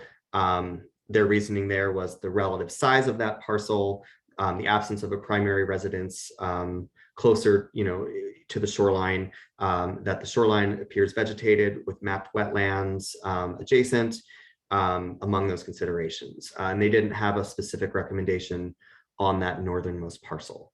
So to sum up, again, staff recommendation would be to take these 3 residential parcels and make them shoreline residential. Ecology is saying to retain rural conservancy for the larger parcel in the south, and didn't make a recommendation for the northern parcel. I promise the next 2 are much more straightforward than this, but that's all I have for this one. I'll pause there and turn it over to Planning Commission for discussion and any recommendations. Any questions, discussion? Commissioner Wheatley. Well, I can see why ecology is concerned. It's that weird little, am I seeing this right, that there's kind of a little lip on that one part, the large parcel that kind of follows the shoreline there. Go back to the larger image if I can. So here. Yeah, I Yes. imagine that's the problem. Because that does take a bite out of what looks like it's contiguous with the what looks like, what is that, wetland? So what is your reasoning for keeping that parcel with the other two and making that shoreline residential? Yeah, is just based on, looking at all the balance of the residential parcels around this lake and how, this lot appears to also be developed to similar extent with the home and appurtenances and things like that. And vegetation has been, altered over time and converted more to lawn type vegetation. So that's sort of what I was looking at. I don't necessarily disagree with their reasoning either, but in looking at the full picture, that's what I'm recommending. And also one thing to consider here is that the shoreline, as I mentioned, the shoreline environment designation is not going to be the only regulation that controls here. So even with if it is shoreline residential, that's going to allow for potentially more uses, perhaps, but the buffers for wetlands and things like that are still going to control here. So if the buffer for the shoreline is 50 feet, but the buffer for that wetland is 240 feet, that's the buffer that's going to control. Commissioner Halverson. Yeah, Andrew. So you're recommending that the Boy Scout camp remain rural conservancy, but that the two properties on the end join with the residential on the, I guess it would be the east side of the lake or the west side of the lake, and the other property up there join with the residential property on that side of the lake. Is that correct? That is correct. I'm trying to see if I had a better, there we go. Maybe this is a better picture. Yeah. So yes, I am recommending that these two parcels down here and this up here, I think there's rationale to support shoreline residential for those parcels. And yeah, just shifting the other reach to encompass those, and effectively the Boy Scout property would be in a reach of its own. Okay, so that pink for shoreline residential, that actually is one reach that goes all the way around the lake and joins up on the other side. There are only two reaches on Summit Lake, and you're looking at one, and the other is the remainder of the lake. Okay, good. All right, got it. Thanks. Question for Kevin? Yep, go ahead, Kevin. Andrew, I thought that maybe I don't have it in front of me, but I thought that there was some public comment from residents from Summit Lake requesting to push it back to rural conservancy. Am I wrong about that? I'm thinking Mike Pelly, for example. I don't think so for Summit Lake. To my knowledge, the only things I have for Summit Lake are those two landowners that are down at the south end. There are other SED reviews that I will bring before you where folks have requested a more environmentally protective SED for the Planning Commission to consider, but I don't have anything that I am recalling on this particular lake. Okay, thank you. Commissioner Simmons. Andrew, just so I'm clarifying, all three of those parcels that we're discussing, they have residents on them now? Correct. Okay. Okay, that's what I wanted to know. Andrew, what is I see in the parcel in the southern part that there's a line that goes along the shoreline, and then there seems to be a setback behind it. So it's almost like there's a parcel that's on the shoreline itself that buffers between the water and the parcel. What is that? It goes all the way along that residential area that's in pink too. Yeah, I'm not sure I know off the top of my head. I'm gonna zip there on the map, see if I can see something right away. Okay, I do see, yes, there is a parcel. Oh, it's Tidelands. Yeah. Out in the water, right? Yes. Okay. Yeah, it's all like non-applicable, and all the data on geodata. So it's just tidelands. It doesn't tell me who owns it. It doesn't say any of that. And it appears to be over the land, but my hunch is that it is not mapped correctly, as parcel layers tend not to be. Right. Okay, do I have a motion as to what you would like to do with these parcels, with planning commissioners? Mr. Alverson? Yeah, I'll make a motion to concur with the staff's recommendation to incorporate the 2 parcels in the southern end and the 1 parcel in the northern end with the shoreline residential properties. Do I have a second? Second. Okay, any further discussion? Just one other thing, kind of addressing Commissioner Wheatley's deal. Now that we know that that's tideland, so that little jag there would probably be, I mean, theoretically, because it's in the buffer there, you might not be able to build on it or do anything to it. Am I thinking right here? Yeah, I don't have all the information about it, and geodata is kind of void of information about it, but it may be largely below the ordinary high water mark. Yeah, I think they'd be limited on what they can do with that if it is indeed a legal lot. And it could very well be that there is a parcel in the water. We have those on Long Lake, where people own 5 acres underwater, and that goes 10 feet up on everybody's property. So it could be something like that. But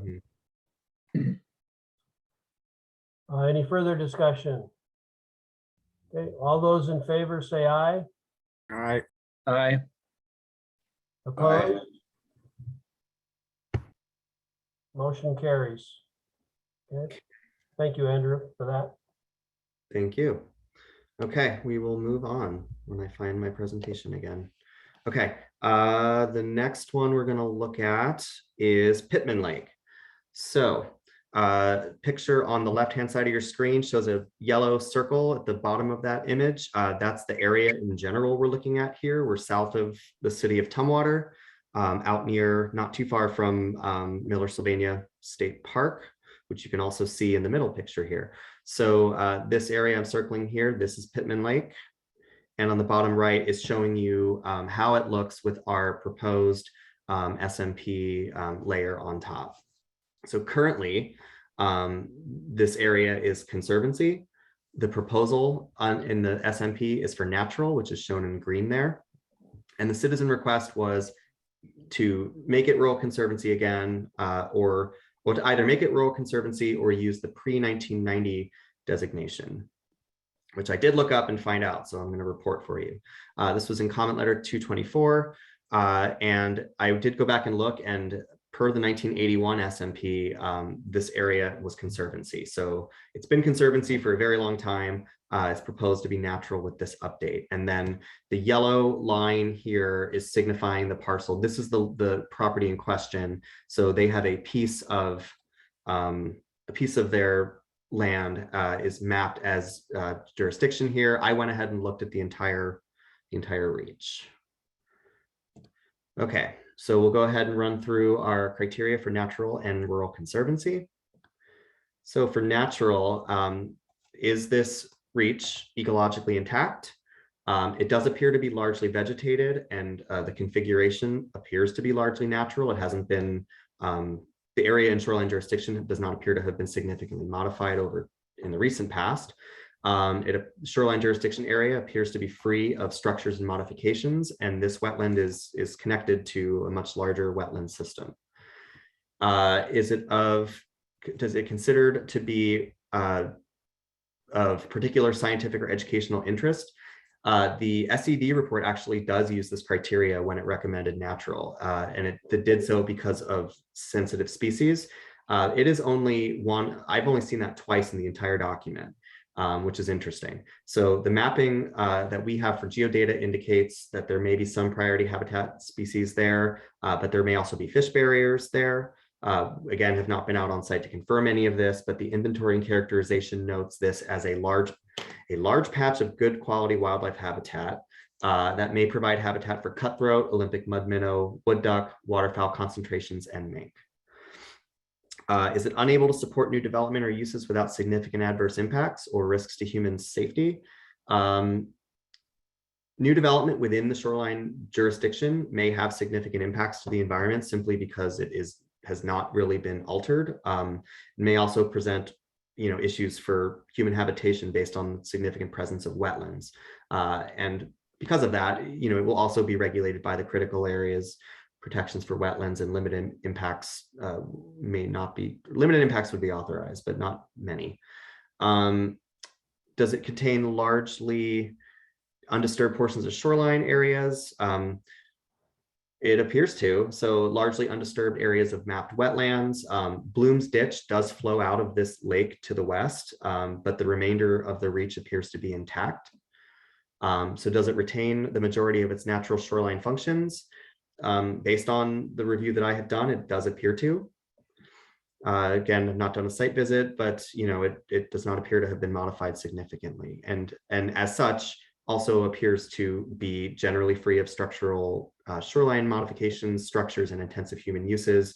Again, noting that there is a ditch that goes through it, but that's the most apparent feature out there.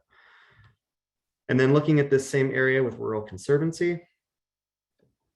So is it outside municipalities and urban growth areas? Yes, it is. Is it currently supporting low intensity resource uses such as agriculture, forestry, or recreation? Several parcels are enrolled in the assessor's designated forest land program, and the inventory and characterization notes agricultural uses landward of the lake itself, within shoreline jurisdiction, and then timber uses. And I also happen, I don't know if it's, we talk about it further down, but recreation, technically it is part of this reach is within the bounds of Miller-Sylvania State Park, although there's not public access there. So is it currently accommodating residential uses? It does not appear to be doing so within SMP jurisdiction. So this reach, it carries across several parcels, and those parcels may have homes on them, but those are all, outside of the actual SMP jurisdiction. And is it supporting human uses, but subject to environmental limitations? Again, there really aren't a lot of intensive human uses that you can see out there. People may access the property, they own the property, but it does not appear to have a lot of intensive human use within the areas of SMP jurisdiction. But there certainly are environmental limitations as represented by the wetlands. Can it support low intensity water dependent uses without significant impacts? This may be the most appropriate type of development, if any, based on the degree of intact conditions out there, although the wetlands would present challenges to accessing the water potentially, both physically and from a permitting standpoint. Is there significant recreation value or valuable historic or cultural resources or potential for public access? A portion of this reach is within Miller-Sylvania State Park, although presently is not open to public access. Did not note any historic or cultural resources in the information we have available. And the majority of this reach just does not appear to contain the potential for significant public access. Again, folks who own it are free to access their property, but as far as broader public access, there does not appear to be a lot of potential here. And then the last criteria for rural conservancy is that it does not meet the designation criteria for the natural environment. And in this instance, this reach appears to meet several criteria of the natural environment. So you may already have guessed where I'm going with this one. My staff findings or recommendation for this reach would be that it does appear to be largely consistent with the criteria for the natural SED. And my recommendation would be to retain natural for this reach. And so I will conclude that presentation there and pause for Planning Commission questions and recommendations. Commissioner Alverson. So Andrew, the recommendation that was submitted by the property owner that you have outlined in yellow was to make it conservancy instead of natural? That's correct. And did he provide any justification for that? I don't. So I try to summarize, if there are in bullet point format, I try to summarize what those requests were. I don't think there was a lot of rationale provided. I'd have to go back and read the letter specifically, but kind of what you see here is they wanted it returned to what it had been, concerns about regulation. But as far as looking at anything that spoke to the criteria, I'm not recalling that there was. Okay, so those other parcels, I guess that would be to the east of that one. None of them submitted anything for consideration. No, so I did not see anything in the record. It's this parcel here. Everyone who has this touched their property would have gotten the postcard notification, but the only public comment that I had for this, and perhaps someone who owns on this area wrote in general about the SMP, but the only request to review the SED specifically came from this one landowner. Okay, and the other question I have is that it's within SMP jurisdiction because it's within 200 feet of the lake. In this instance, it's because Pittman Lake itself is over 20 acres in size and therefore is a water body subject to the Shoreline Management Act. And also subject to that act are associated wetlands and floodplains. So that area around the lake, it is a wetland area. Mapped as wetland, and there's floodplain as well. Yes. Okay. All right. Got it. Thank you. Commissioner Simmons? No? Oh, you got your hand up.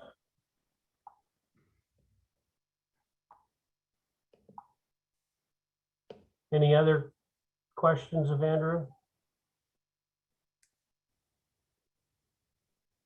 Okay, do we have a motion to uphold? I move that we support the staff's recommendation to keep this parcel as natural designation SED. Second. Okay, I have a motion and a second. Any further discussion? All those in favor of the motion signify by saying aye. Aye. Aye. Aye. Those opposed? Motion carries. Great. And did we decide, I'm sorry, did the commission decide that we're not leaving time for HCP? I do have one more for you all to review. It probably is not quite as cut and dry as this one, so we may not finish it, but I'm happy to tee it up if that's what Planning Commission would like to do. I think due to the time, we should hold off until the next briefing. Okay, and if there are any guidance that you all have for me that would help streamline these reviews, I'm certainly happy to hear that. So feel free to send me thoughts on that because we do have several more to go through. I'll continue to think about the most efficient way to do so. So thank you, Andrew. Thank you. Oops. Now we'll go to staff updates. All right, so the only staff update I have for you all this evening is the comment period for the docket has closed today at 5 o'clock, and we will be going back to the Board of County Commissioners with those comments and the preliminary docket to have discussions about what they would like to see on the official docket starting March 3rd. Otherwise, I don't have any further updates for you this evening. Okay, would you, Christina, would you reiterate what you said last meeting about the policy within the county for meetings and being on Zoom versus in person in response to Mr. Woodford's request? Sure. So at this time, the board has requested that they themselves and all of their advisory boards meet via Zoom or some virtual platform until further information has come out from either the health director of Thurston County or the state. I do know that the Board of County Commissioners will be taking up some of this discussion next week when they meet again on Tuesday. So we may have more information for you at the next meeting regarding further direction and guidance on how to meet either virtually or start discussing how we would start doing this in a virtual capacity, or excuse me, in a hybrid capacity. Sorry. All right, thank you. And the other thing is, last year we decided, the board decided that we would each prepare basically a resume for ourselves so that our other planning commissioners knew a little more background about us. And so I know that Scott, Jim, Eric, and mine is available. I would request that you'd send that to each of the other planning commissioners, and that you'd also send them the blank form that we all got to fill out ours, and that we would fill that out and turn it in. So makes us all a little more aware of who we're working with. I will look into that. All right. And then, yes, Sorry, Kevin. Doug, quick question. Yes, Kevin. Yeah. I don't remember that discussion or decision of the board. Do you remember when that was approximately? Yeah, that was in January of last year. So it was, you know how, well, as you know, this year when we had the nominating committee went out and talked with each of the planning commissioners to get nominations, we were also required to ask for requests or ideas and things that we should change or talk about in the planning commission. And that was one of them. That was the one that came out in January. You're talking January of 2022. 2021. So prior to you coming on the board.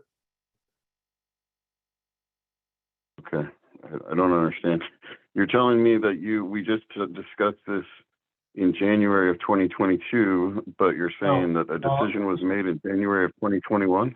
We did not discuss it in 2022. We discussed it in 2021 for the future going forward. So. Well, I mean, if it was added to the policy, I guess I'd like to see where that's been added to the policy. Procedures manual. I don't know that we added it to the policies. If you want us to go through that process and do it, I guess you can bring it up and we can go through it. But it was decided in January of 2021. Barry? Thank you for clarifying. Yes. Yeah, so Christina, you're going to send out a form, I guess, that we fill out, and then we'll send it back to you. I will look for that form, yes. Oh, okay. Just trying to clarify. Staff movement, so this is, yep. I think Polly knows about it, so. We'll figure it out. Yeah. Okay, thanks, Polly. Thank you. All right, then how about calendars? Who will not be here March 2nd? Okay, how about March 16th? I'll be a question mark. Okay.